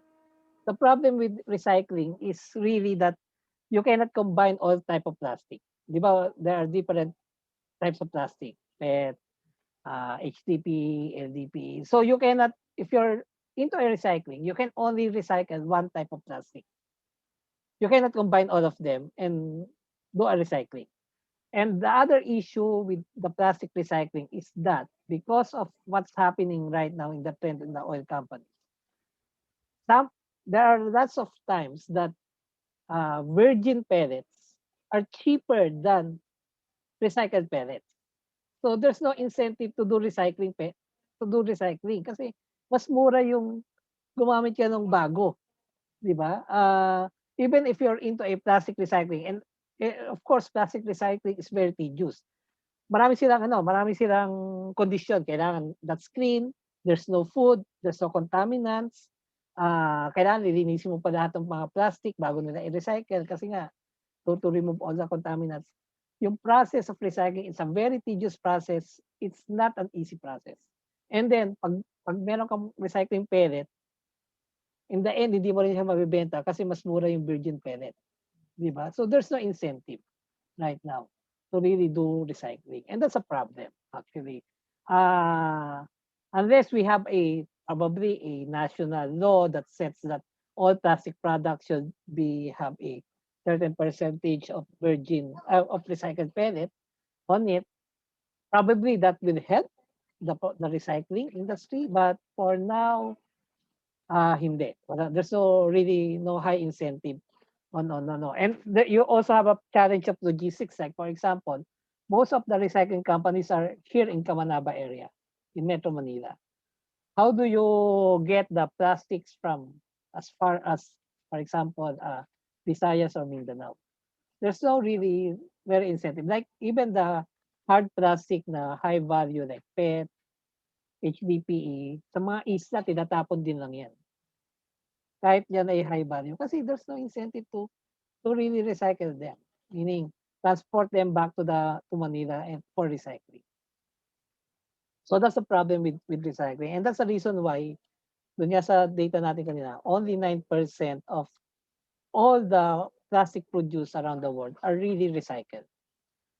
I support yung sinabi kanina ni Ma'am Inday regarding sa sachets. Yes, eco bricks and other chemical recyclings, we really don't promote them kasi actually they're being used by plastic companies to continue their business as usual practices. Di ba? Parang they are stopgap solutions. They don't really address the problem. Again, the problem is that there's so much plastic being produced. And actually, that's being justified.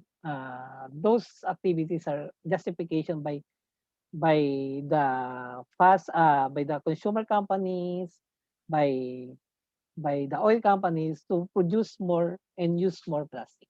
Kasi sabi nila, may solution naman dyan eh. You can do that as eco bricks, di ba? You can chemical recycle it. But at the end of the day, you're not really answering yung root cause ng problem, which is overproduction ng plastic. So, and there are really alternatives. And right now, many of the EcoWaste network is also doing refills sa mga community level. Mother Earth, they're already also putting up some community level parang refill stations sa iba't ibang barangay ni Mother Earth. So, there are already some movement on that. And hopefully, maging trending din siya. And we can encourage more community-based sari-sari stores to really practice, again, refill system. And kay Tita Marie, may tanong si Tita Marie. Yung sa tarpaulin, actually, sasabihin ko Tita Marie, dapat hindi nila di-display mukha nila. There are actually eco-friendly solutions on tarpaulin. There are already some PVC-free tarpaulin. Of course, Katcha is one. Tafeta is another one. These are also the banners that we use in EcoWaste, Tita Marie, di ba? Because they're not made of polyvinyl chloride.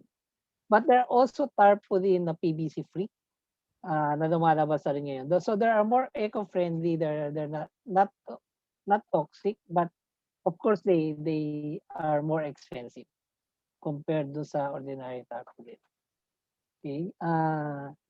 But ako po, sabihin ko, dapat yung mga politiko din di-display mga mukha nila. Yun yung urban blight din. Okay, I think yung po yung na-cover ko. Sige, yun po muna. Pasok ko muna sa iba. Okay. Si Colleen. You have anything to add, Colleen? Yes. For the first one po, regarding yung sasalay na how we can connect them, there's actually a very targeted market already for those who are going for zero waste. So there are lots of Facebook groups kagaya ng Buhay Zero Waste that are practicing it talaga, and that madami ng like mga Gen Z na kagaya namin that are very aware, that are very particular and very mindful of their consumption. And regarding naman dun sa research for students, madami actually pwedeng explore, and sinishare nga sa amin ni Dr. Deo Onda, if you're familiar with him. He's actually currently studying on yung possible na yung mga microplastics, yung mga plastics as carrier for viruses. So for example, for COVID din, ganyan, tinitigdan din nila yun. So madami pang pwedeng i-explore on plastics, especially micro and nanoplastics, kasi yung mga scientists din natin are studying now kung paano rin to napupunta sa air, kasi there are areas na hanggang sa even the air we breathe may traces na ng plastics. And then for electronic waste, I think there's drop-off waste areas in Decathlon. Kung familiar kayo sa Decathlon, sports siya, sports what's the sports food store on sports on active wears din ganyan. So meron sila in Masinag and Pasig. May drop-off areas then, and I think other private entities then, they're doing it for electronic waste. And in terms of government agencies naman, there's actually a DNR guidelines on regulating single-use plastics, but for government offices. And then another notable one is there's this local government, if I'm not mistaken, in Zamboanga, that sobrang yung extent nila on banning single-use plastic is on the production. So may ganun silang ordinance. Banning plastic straws. And just recently, just this February, naglabas yung DOST ng rapid assessment, including yung plastic straws and steerers sa listahan ng non-environmentally acceptable products and packaging. However, until now, we're still waiting for the signed copy of it. So, pwede or pwedeng hindi na i-ban yun. Kasi yung coverage nun is hanggang importation, distribution, manufacture, and use. So, nakapending yun ngayon sa National Solid Waste Management Commission. In terms of microorganisms that can break down plastics, nakausap namin si Alexandra Costo sa isang online forum, and she mentioned na pag nasa dagat na kasi yung microplastics and nagiging nanoplastics na siya, so lumiliit na rin siya. And in the States, they're actually exploring yung mga seaweed na kumakain ng plastics. So until now, yan. Syempre, of course, walang technology, and we really don't know din kung paano pa yung tanggalin yung mga plastics that are already in the ocean. So, of course, dyan papasok ulit yung mga students that we really need lots of research, lots of studies tungkol dito. So, ayun po. I think very comprehensive din kasi yung mga sagot na ni Kuya Ray. So, Okay, thank you, Colleen. Carlo, do you think they have answered all the questions that Shafi? By the way, our speakers can refer to the chat box. Shafi has already posted all the questions. Okay. Yes, please review the chat box kung ano yung hindi niyo pa nasasagot. Okay, in the meantime, let's go to Neil. Neil? Yes, Marie. Okay, it's my turn. Okay. Yes. For the question of Ma'am Tess, no, kung ano ba si Arika Pam, no? Si Arika Pam dito sa amin, tinatawag namin yan palmera, no? Meron kami sa bahay niyan, ng nanay ko tatanim ng maraming palmera.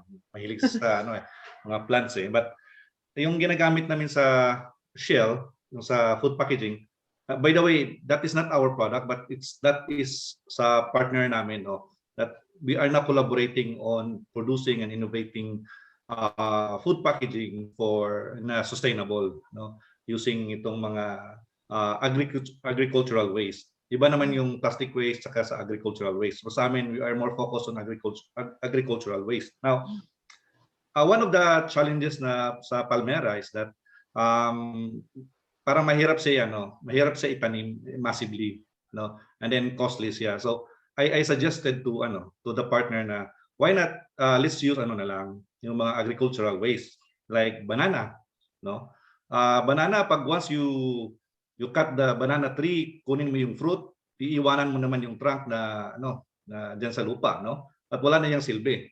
Now when we tried making banana paper, binibili namin yung trunk. So in other words, napakanibangan yung fruit, at the same time yung tree naman nabibenta sa amin, and by yung nagcha-chop yung farmer, may konting kita, yung farmer, rather than itatapon yung trunk. Now, sabi ko sa kanya, let's collaborate with the university people, and right now, and next week we have a meeting with the university, Southern University and Technology of the Philippines dito sa Cagayan de Oro, para i-present sa kanila kung ano yung gusto naming produkto at saka sila yung gagawa ng makina. So meron na kaming initial na meeting na we want to enter into collaboration with them para gumawa ng makina. Kung pwede ba siya maggawa sa amin ng machine na merong heat para yung pag-form ng mga agricultural waste, dire-diretso na magiging food packaging siya. But on the other hand, there are a lot of challenges kasi you still have to coat yung mga yung magawa natin sa yung mga food packaging, and that we still have to study, and we still have to visit yung mga food experts kung paano namin gawin at saan kami kukuha, kasi alam namin na if you do it wrong, it has some effect on our health, pag mali yung chemical na ginamit mo, So to the question na ni Ma'am Testing nakipag kami ang tawag nito, network with food chain. Maybe later on, if we have the right product, perfect na siya, and then we have the production, yung cost maganda, then that's the time that we will visit and tap their yung sa marketing para makagbenta tayo. But as of now, we are still on research and development, but I believe kaya namin, no, with the right machinery lang, with the right equipment, and andito na lahat yung yung technique sa Pilipinas, no. Ang kulang na lang dito namin is funding tsaka time to perfect the food packaging, no. So yun, yung palm tree, yung areca, ang tawag diyan, another term diyan is golden cane, no, golden cane siya, no. Ano pa ba? Yung source of abaca, paano magiging sustainable yung supply? Well, of course, alam natin na ang Pilipinas ay nagsusupply ng abaca, 90% sa demand sa global demand ng abaca, 90% yung sinishare natin.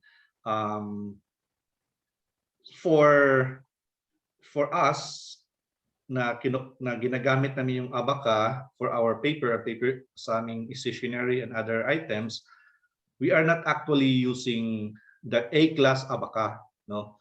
Yung A-class abaca, yun yung binibenta sa mga big companies para gawing filters, tea bags, packaging, face masks, and other things. What we are using is yung mga waste na abaca. Kasi before ibibenta yung abaca sa trader, pinuputulan sa tip, no, yung abaca strands. Once maputol na yon, yung malinis na yun yung ibebenta. Yung mga waste nila, itatapon nila na sinusunog. Yun ang binibili namin para hindi siya masayang.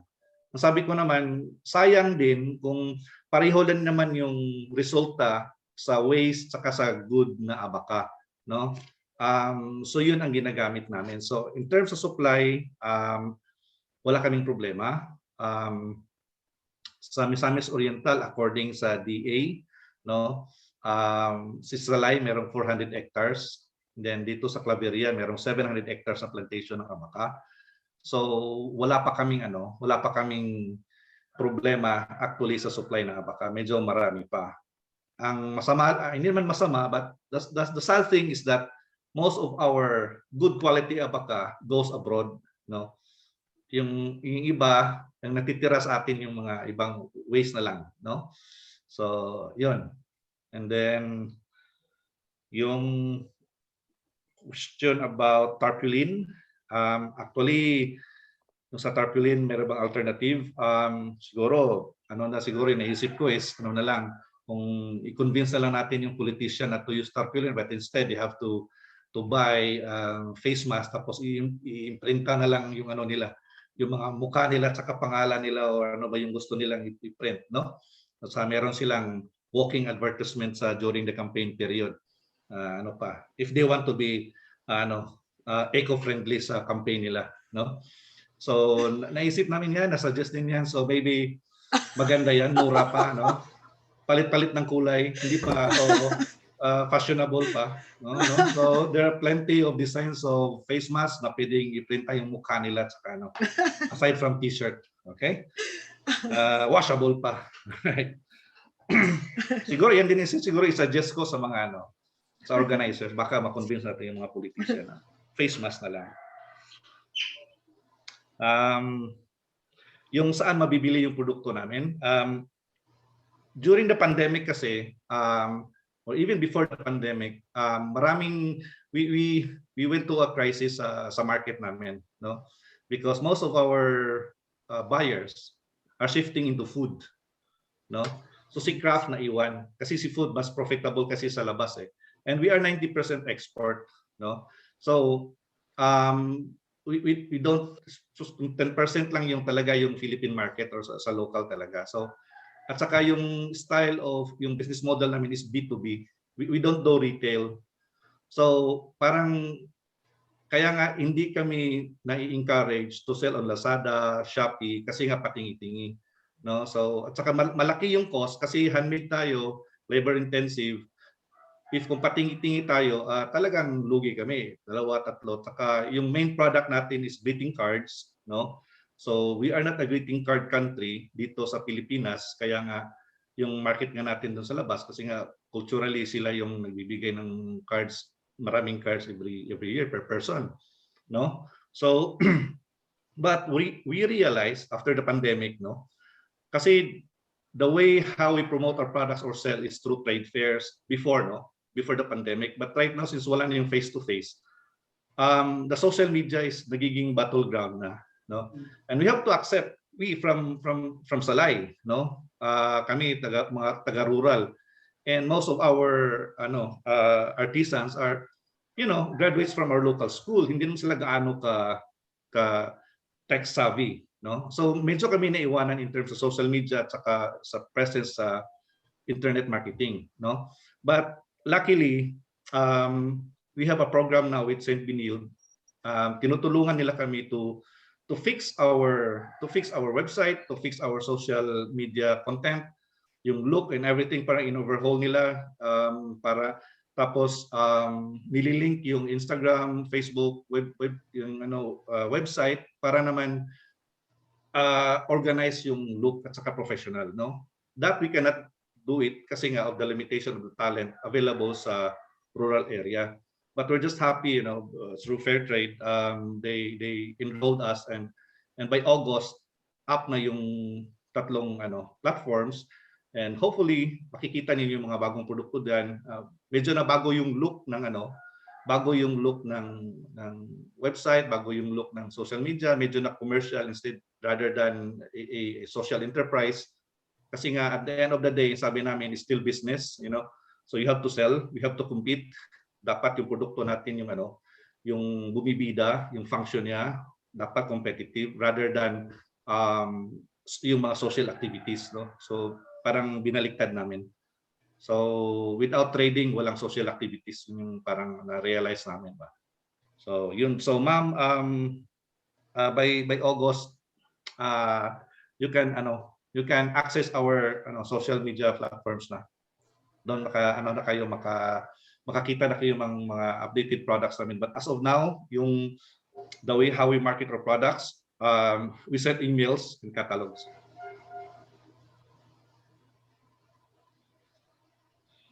And meron pang isa. Meron pang isa, yeah. Which part of the mango? Which part of the mango? Yes, it's the peel. It's the mango peel. No. Oh, okay. Kinukuha nila yung pectin. Yung lignit sa pectin yung ginagamit nila at saka yung sa seaweed. And there's also a study now that banana also can be used, as bioplastics. There's an intern doing a thesis on that one, and even abaca, even abaca. But I'm not so well versed on this one. I just heard the conversation and part of the circle na nag-uusap kami about this one. Na pwedeng mangga, but pwede yung mangga, pwede yung seaweed, saka yung abaca, yung banana, may potential. So maybe some other fibers also can be, will qualify, but hindi pa lang siguro natin natutukan. Ang problema kasi not the problem, but in my opinion, hindi masyadong natutukan yung potential ng abaca at other fiber in the Philippines because we are so busy, importing plastics and other things, but mayaman tayo sa natural resources, but the science is not there to, or the time and the money is not there to be invested on science para ma-develop natin itong mga natural fibers at ibang alternatives for the items na hindi naman gumagamit ng plastics. But anyway, I hope our government can help or realize na the progress will be based on science, so innovation talaga. So we'll just pray, but I think the future of abaca in the Philippines is very bright, in my opinion. It's a very good material, and even here in Cagayan de Oro, I saw a wall made by Shell company, the petroleum company, using eco bricks and waste. And when I visited the place of Senator Villar before, I think 10 years ago, they showed us how they mix yung mga cuttings ng mga sachets and everything with hollow blocks ang ginawa nilang mga bricks, then they lay it on the road, no, sa sidewalks nila. But sa amin naman, we are using yung mga waste abaka at saka banana, and then hinahaluan namin ng konting lime at saka hollow semento.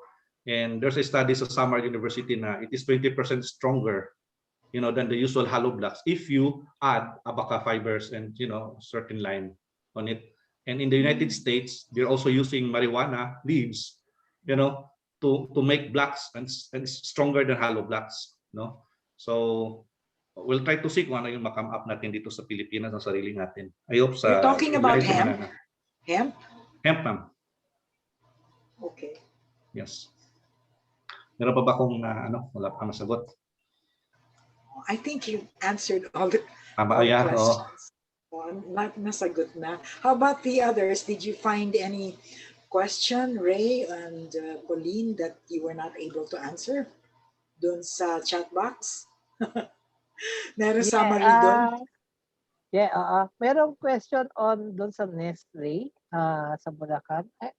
I'm not sure on this, but I remember Unilever also has a similar project before sa Baseco, na kung saan ay in exchange for sachets, merong parang points and then makakuha ka ng mga goodies na gawa rin, na galing din ng Unilever. But of course, it didn't last. Kasi obviously it's just a publicity gimmick. Something that they're saying that they're caring for the environment and they're of course it didn't last, meaning it lasted only for a few weeks and months yung sa Baseco and then it stopped. Kasi nga that practice is not sustainable for the company kasi baka pinamimigay mo yung produkto mo di ba? It will not be sustainable for them. So they cannot sustain it for so long. So I'm not sure about this Nestle. So, but if there are stories like this, it's good really to document them. Many of this kasi talaga lang katulad nga nabagitin ko din greenwashing. So they're saying that that the companies are doing everything, but if you really look into that very deeper, kita mo talaga publicity stunt lang siya. Okay, mayroon din kay George Sivilia. She's saying that there's a German technology, patented technology that could recycle plastic waste without emitting hazardous gases. So I cannot comment on this, but I'm pretty sure, George, that this is a very expensive technology. Again, this is a patented technology. And that's a problem. Every time there's waste, it's us taxpayers that's paying the management of the waste. It's always the local government unit that ends up spending for the management and disposal of post-collision products. Not really the producer, or not really the manufacturer. If you bring in expensive processes, expensive technologies, that will again result to a higher expense for taxpayers in terms of solid waste management. At the end of the day, tayo magbabayad yan. And that's actually the chain that we want to stop. We want the producers, we want the companies to be accountable doon sa mga waste o kanilang mga products. It's not us taxpayers, the consumers should always have the burden of how to properly manage the waste of their product. So yun. I think that's it. Tita Marie. Parang wala na ako nakita iba. Salamat, Ray. And now, you know what? We still have time for additional questions. Kung merong gusto humabol, we still have time. So that's good because we're learning a lot of things. I'm learning a lot of things from this session.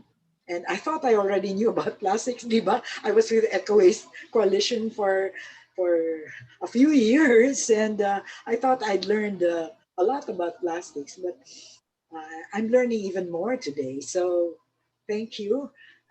Any other questions from the gallery? Baka meron pa kayong pahabol. Tessa is raising her hand. Yes, Tessa. Yes. Yes. I really appreciate yung products na Neil is trying to develop using waste products, making them into good use, and these are local materials. I really hope our government will help develop this into an industry for our country. That's why I was thinking, what can we do? From Kamayan, we get all this information.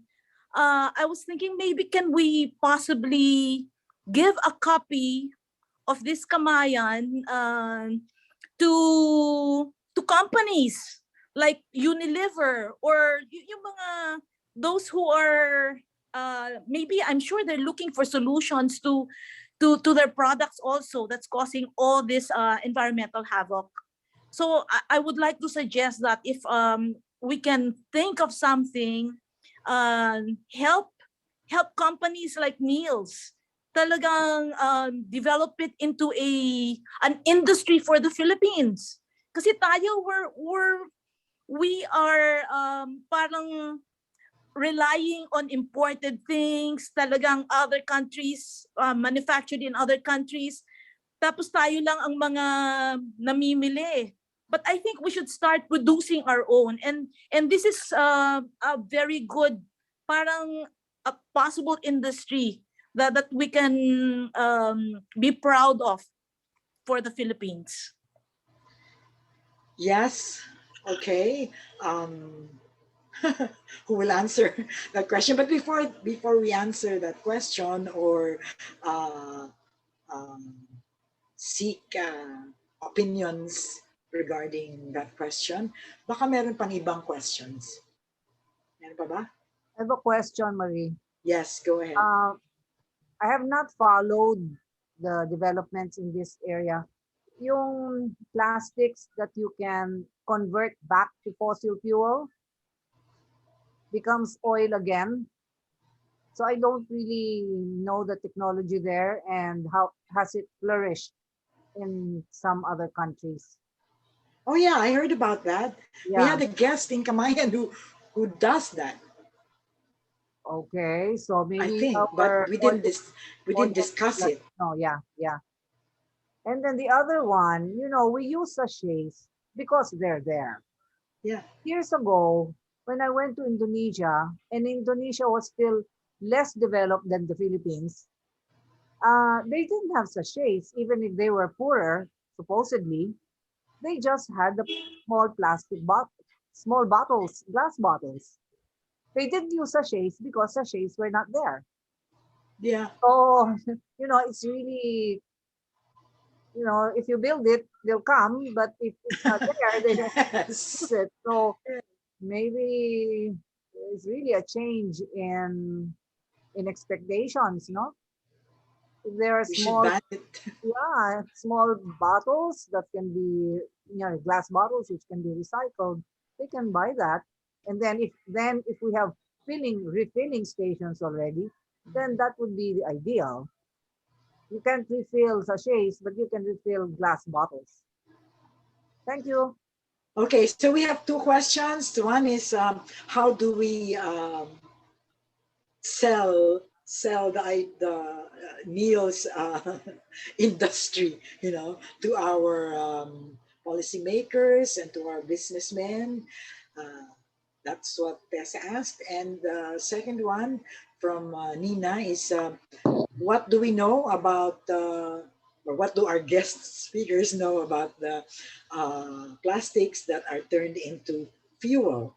Okay, so any other question? Nick is raising his hand.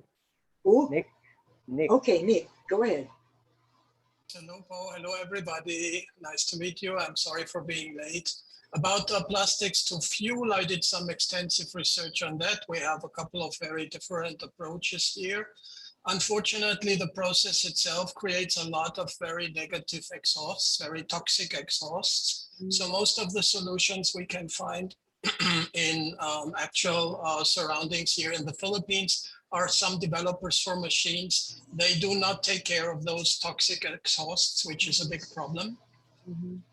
The University of Bangkok is doing research on this for over 15 years, and they develop a machine which is currently in the 6th generation, which is a complete closed system. That means they do not emit any kind of toxic exhausts. And yes, you're right, such machines are extremely expensive.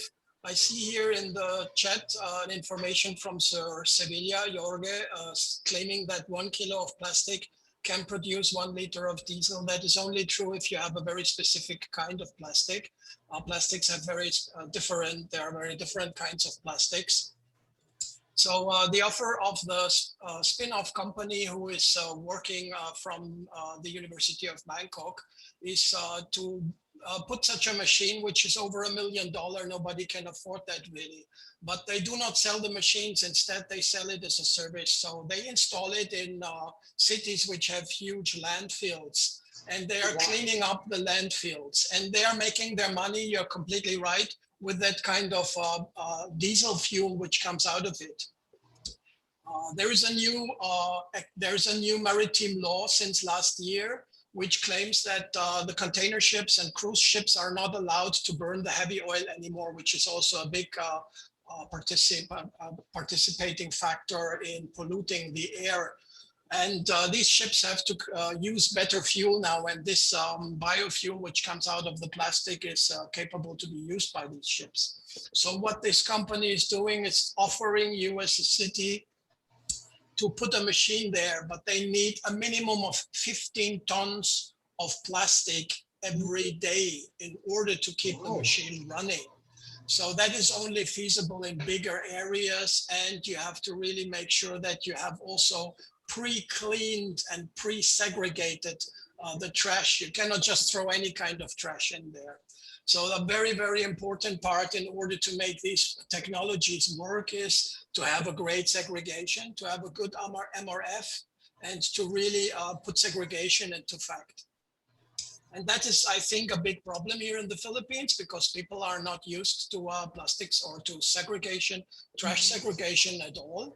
There was a brief upscale of this before the pandemic.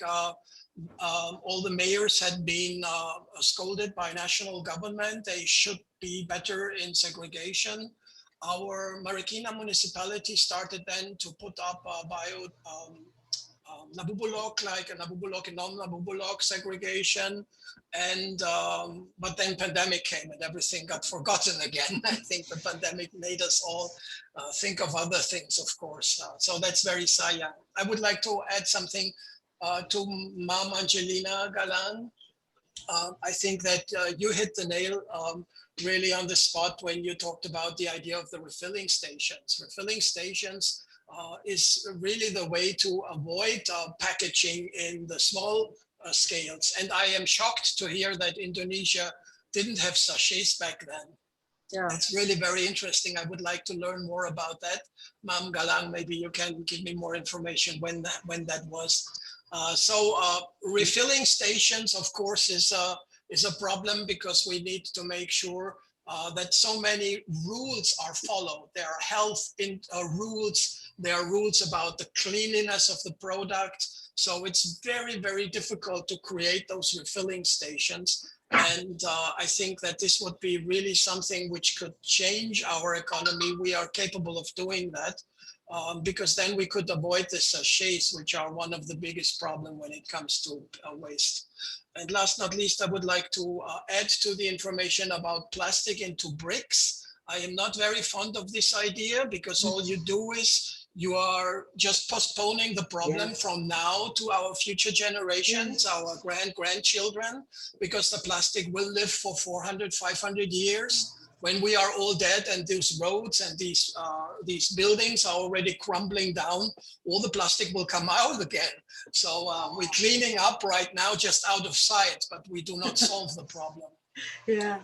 Therefore, I'm not so happy about these ideas. I really think that the plastic to fuel is at the moment the best solution, but it can only be done if it's done in a real closed system without air pollution.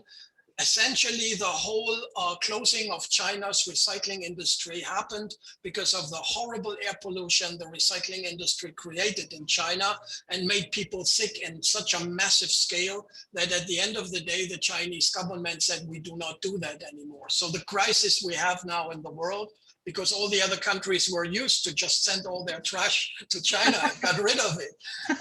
All that is coming because of the pollution recycling creates. To put everything together, segregation is very important. Our MRFs are very important. It all comes from the citizens. I am not completely agreeing that it's just only the corporations, because when you look at the SDG, at the Sustainable Development Goal number 12, it says there should be a balance between sustainable production and consumption. So we as consumers, we have a very important role too. And my project here is about the plastic pollution of the ocean. And when I did my research, I found out that the big polluters are we, the citizen.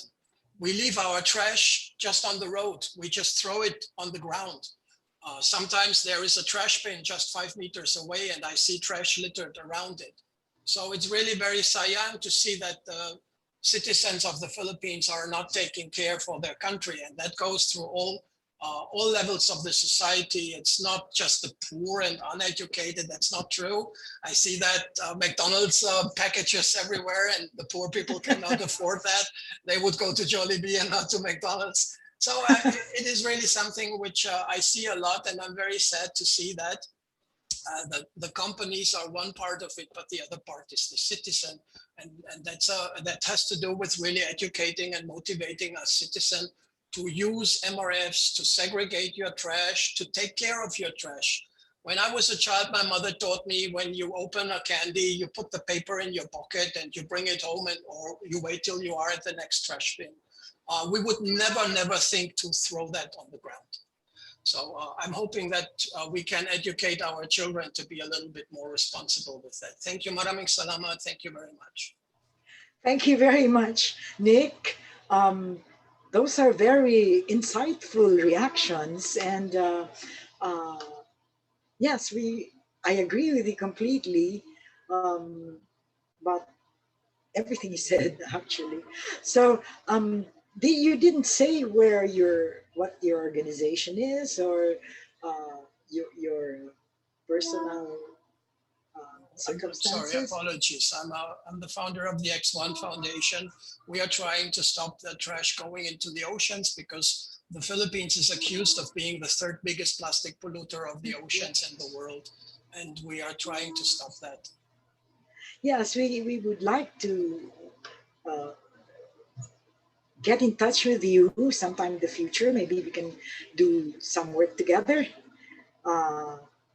We also have these, when you were talking about the citizens, we should be doing our thing, and yes, and that's why there's a movement that's called Ako ang Bukas, which means tomorrow depends on me. And so that's really a call about personal responsibility and personal accountability. So yes, that's what we need, I think. The personal accountability, personal responsibility. So thank you very much for your reactions. I was gonna ask also about talking about your reaction about production and consumption. No, production and consumption.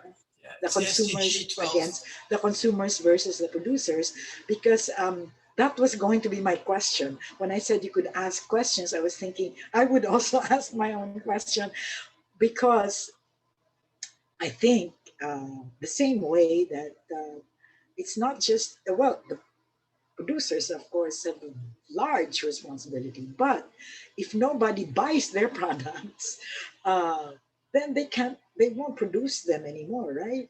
So I think that's where the consumers come in. If we don't use their products, then they won't produce them anymore. So if we don't use plastics, if we try our best to stay out of them, to keep them away from our life, then they won't make money out of us, and so they won't make money out of making a lot of plastic. Siguro may matitira pang iba, maybe some really convenient, some plastics with really convenient uses, no, will be left. But imagine we can really reduce plastic use, and therefore, ergo production, if we put our minds to it, I think.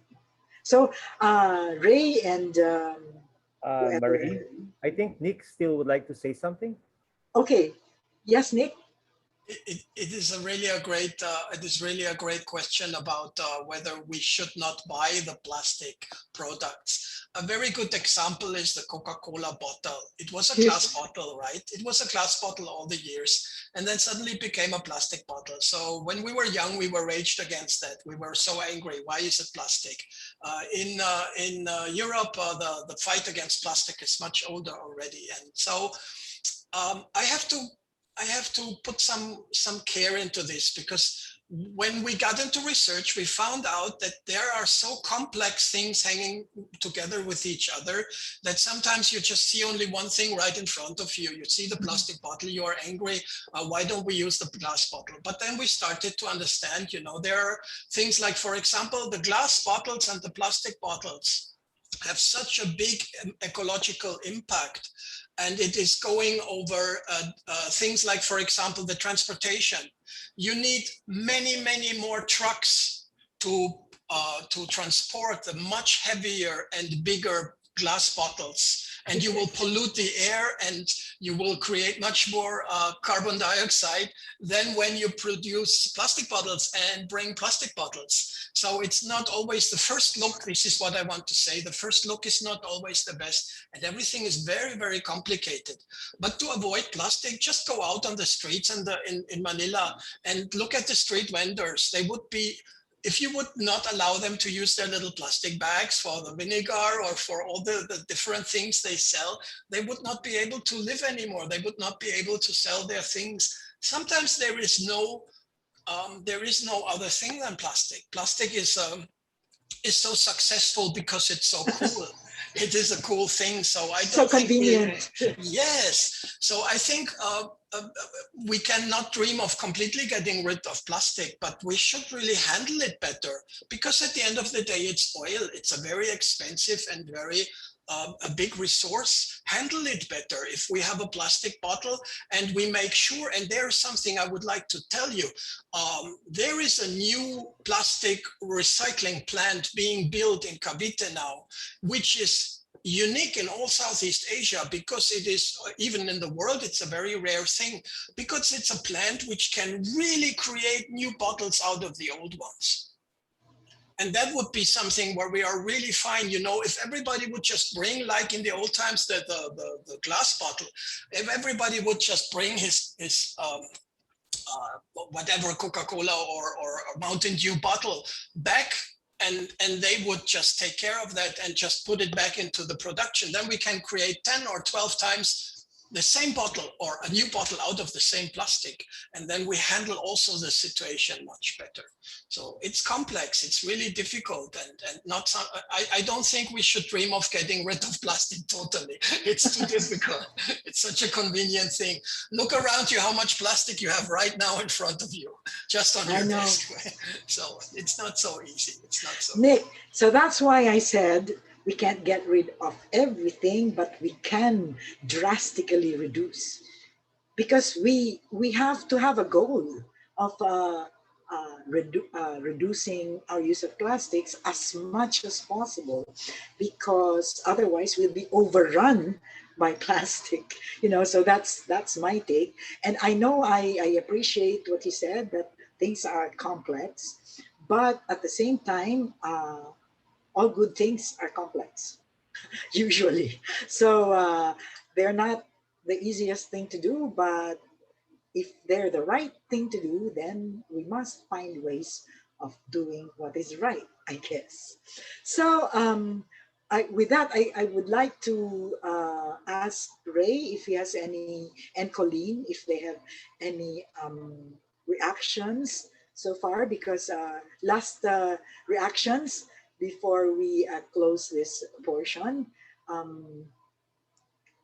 Baka meron kang huling bilin because you're in the, it's Plastic Free July and you have this whole campaign against plastic. So yes, go ahead. Yes. Again, thank you, Tita Marie, Dr. Galang, for inviting us here. It's a very, very interesting and very fruitful discussion. And of course, as we celebrate now the Plastic Free July, we're encouraging everyone to really also pitch in. Of course, again, we're not saying that citizens should not be held responsible. Of course, we're also part of the problem, and also we're part of the solution. But the problem right now is the prevailing narrative being pushed, the corporate narrative. If you look into the media, if you scan the media and you look into plastic stories, the blame is always on the consumer. No one's blaming the producers, and that's the thing, because the prevailing narrative right now is that plastic problem is a waste problem. It's a problem of citizens that do not participate in ecological sources management. Do not are walang disiplina. And we want to break that. Meaning, plastic is also a production problem. And again, as long as we don't turn off the tap, it's true. Everywhere you look into, there's plastic. And why? Because there's so much production of plastic. And actually, that's already the casing point. Producers are producing plastic products na hindi rin naman kailangan ng mga tao. It's not already a supply and demand case anymore. Oil companies are producing more polymers. Manufacturers are all producing more and more plastic products. They're just flooding the market. And that's the thing. Unless we turn off the tap, unless we address, we regulate production, we will always have this problem. There's too much plastic around. There's so much plastic ending up in our market, in our oceans, in our daily lives. So, of course, both the consumers and producers should be hand in hand. But I think in this case, the real message really is for us to really regulate plastic production. Thank you, Tita Marie. Okay. Thank you, Ray, and thank you for being here today. Colleen, last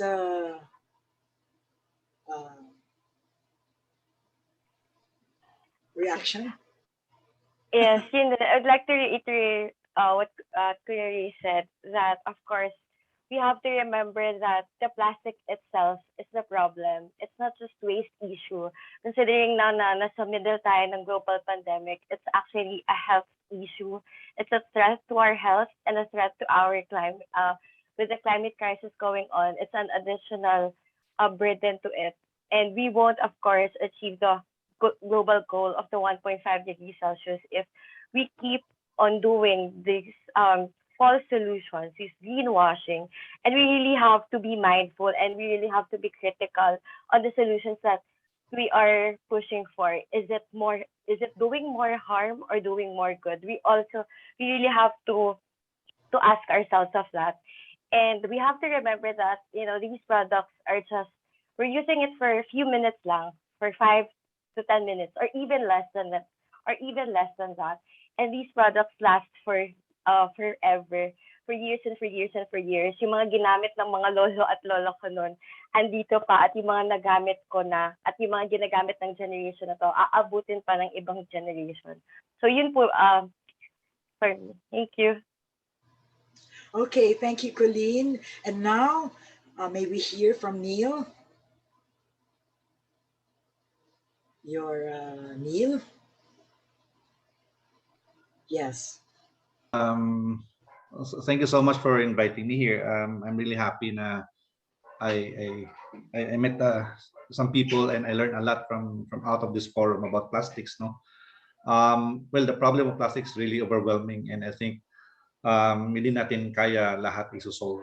But I think at our own personal level, we can help naman curtail siguro the consumption and the use of plastics by disciplining ourselves. Let's start with our family siguro, and maski even if it's very small na ano lang na hakbang, well, I think it's significant enough, to to curtail the use of plastics.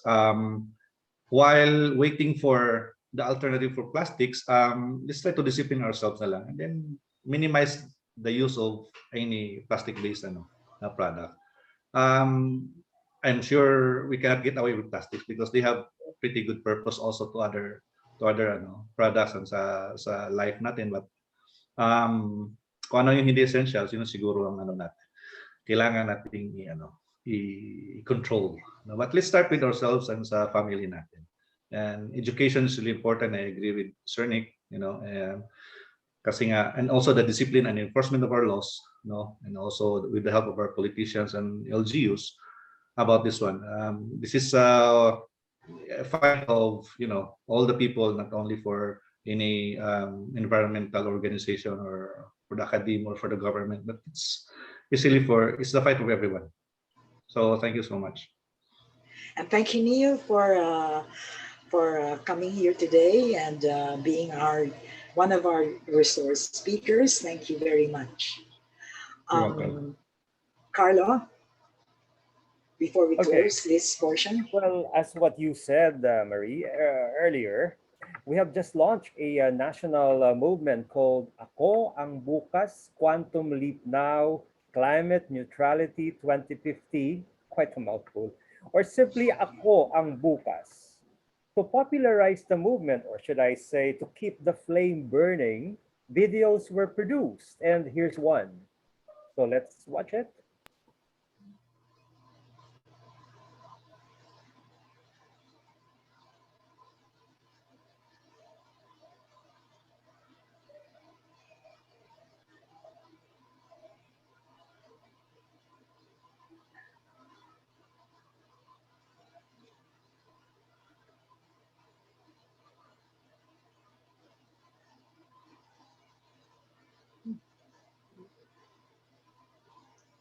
Okay, thank you.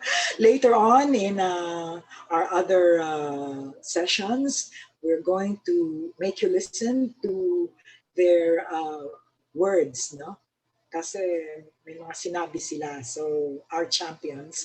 And Joey Ayala even created a song for us, so watch out for that. It's also on Facebook. It's in the Green Convergence Facebook page and also in the Ako ang Bukas Facebook page. Please look it up.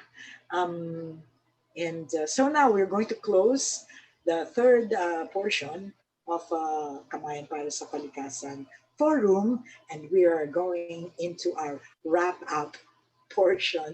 So Carlo, your closing spiel, Carlo? Okay, closing. Whenever we buy or are offered something wrapped in plastic, we ask this question, where will this plastic go? But the issue around plastic is not only about disposal.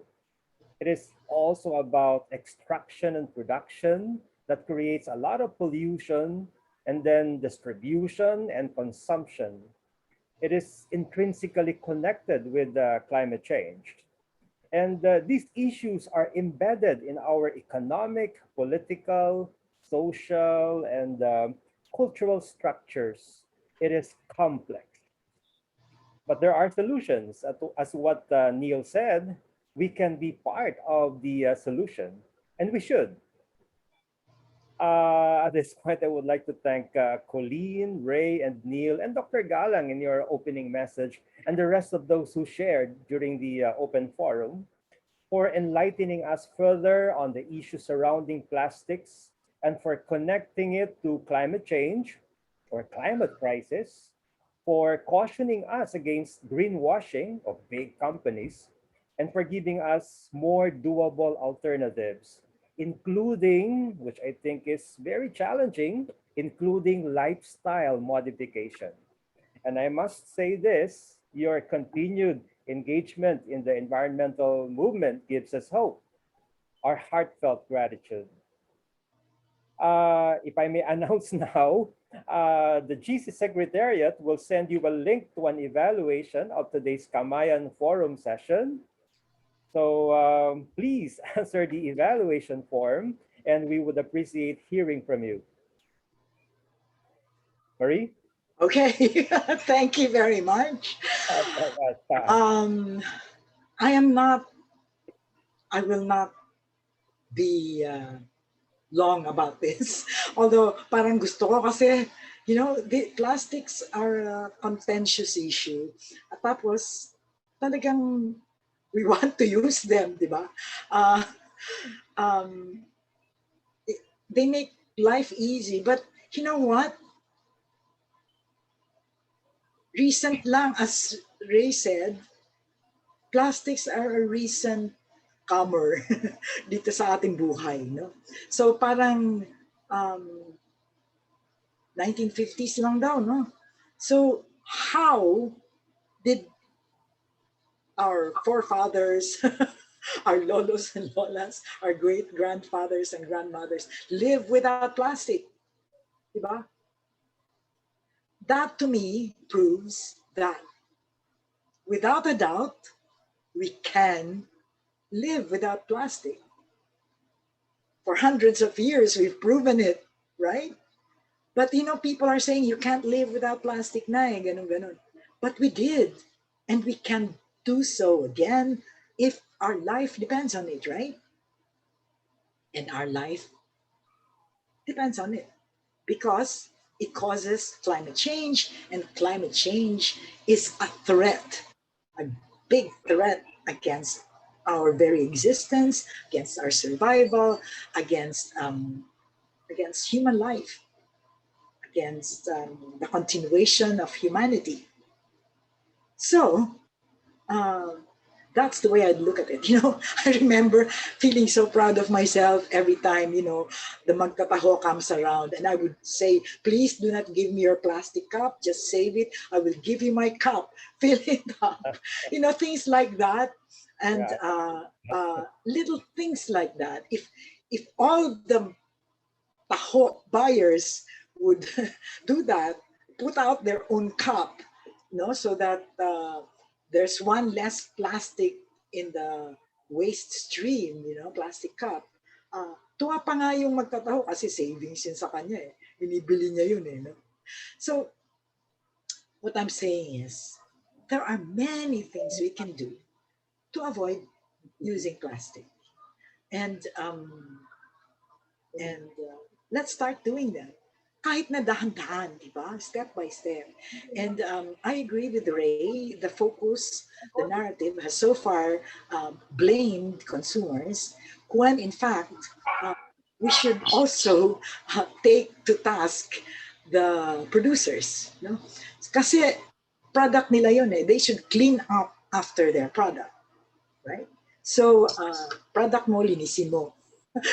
Nakakalat dyan lahat ng mga nakalagay, Procter & Gamble, kung ano-anong mga nakikita mo dun sa mga sachet. So, yes, we should make them, the producers, accountable, and we should ask them to look for alternative packaging materials or alternatives to plastics. So, that's what I'm saying. We can, it has been proven that we can live without plastics. What can't we live without? We can't live without good health because good health means life. If you don't have good life, you die. Good health, you die, right? So you don't have life. So you can't do without health. And plastics are a menace to health, as they have discussed, no? And as we know. So And what else can't we live without? We can't live without our habitat, the earth.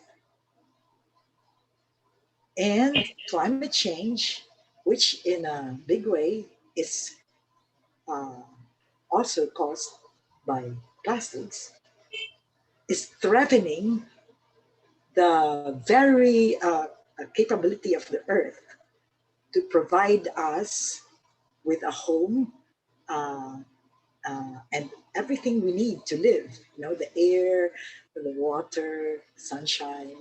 So we can't live without health. We can't live um, without the earth because there is no alternative to the earth. There is no planet B.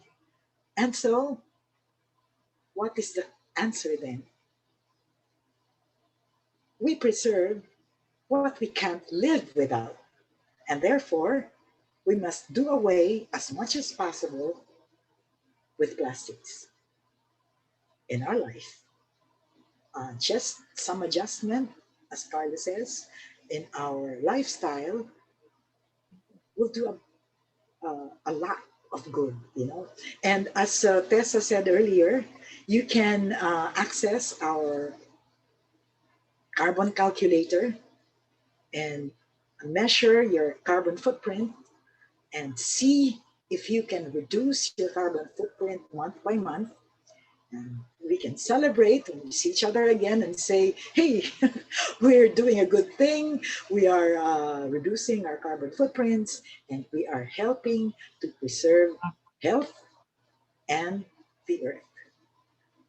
So that's it. Meron pa akong mga ilang bilin. Let's see. What? Mark. So yes, the next forum is on August 20th, 2021. That's right, August 20th. Yes, and we hope to see you again in August. We always have stimulating discussions on hot issues. So see you then in August, on August 20th. And for those who need an e-certificate of participation, this is a reminder that you must be actually present in the forum, not merely pre-registered. And you must submit a duly accomplished evaluation form.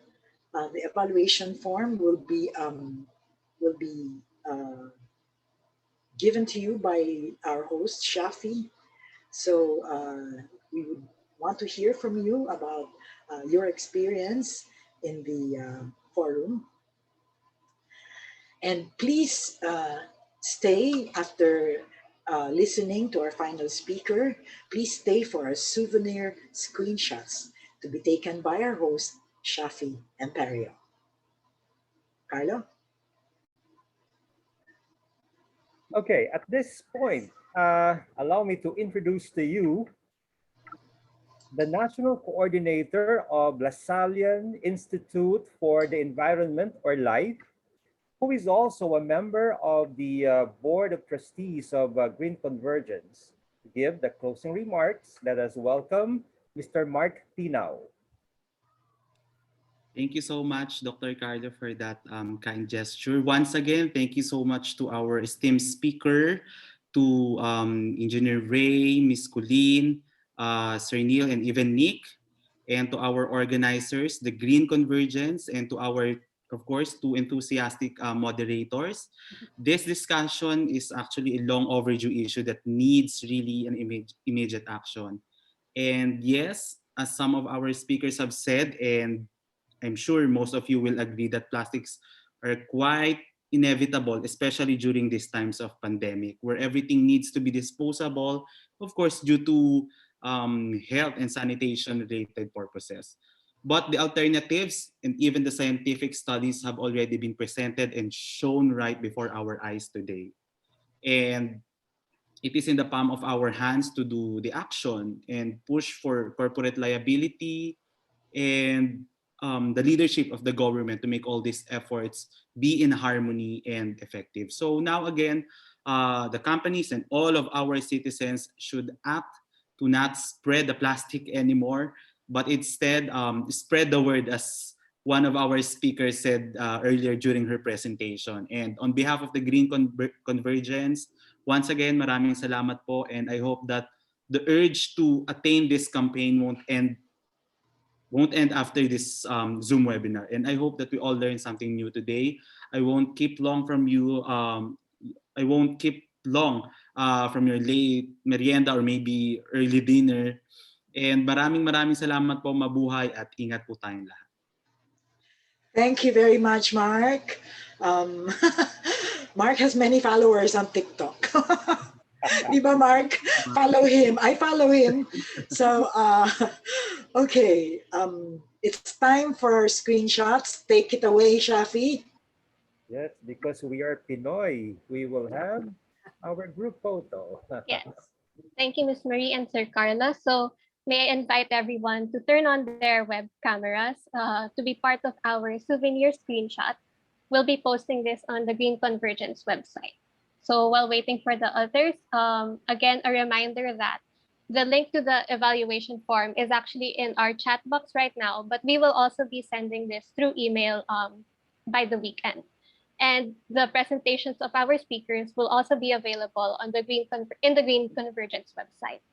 So I think everyone's ready. So we'll take the first batch. So just look at the screen. I'll count to 3. So 1, 2, 3. And one more. 1, 2, 3. All right. Thank you, everyone. Thank you.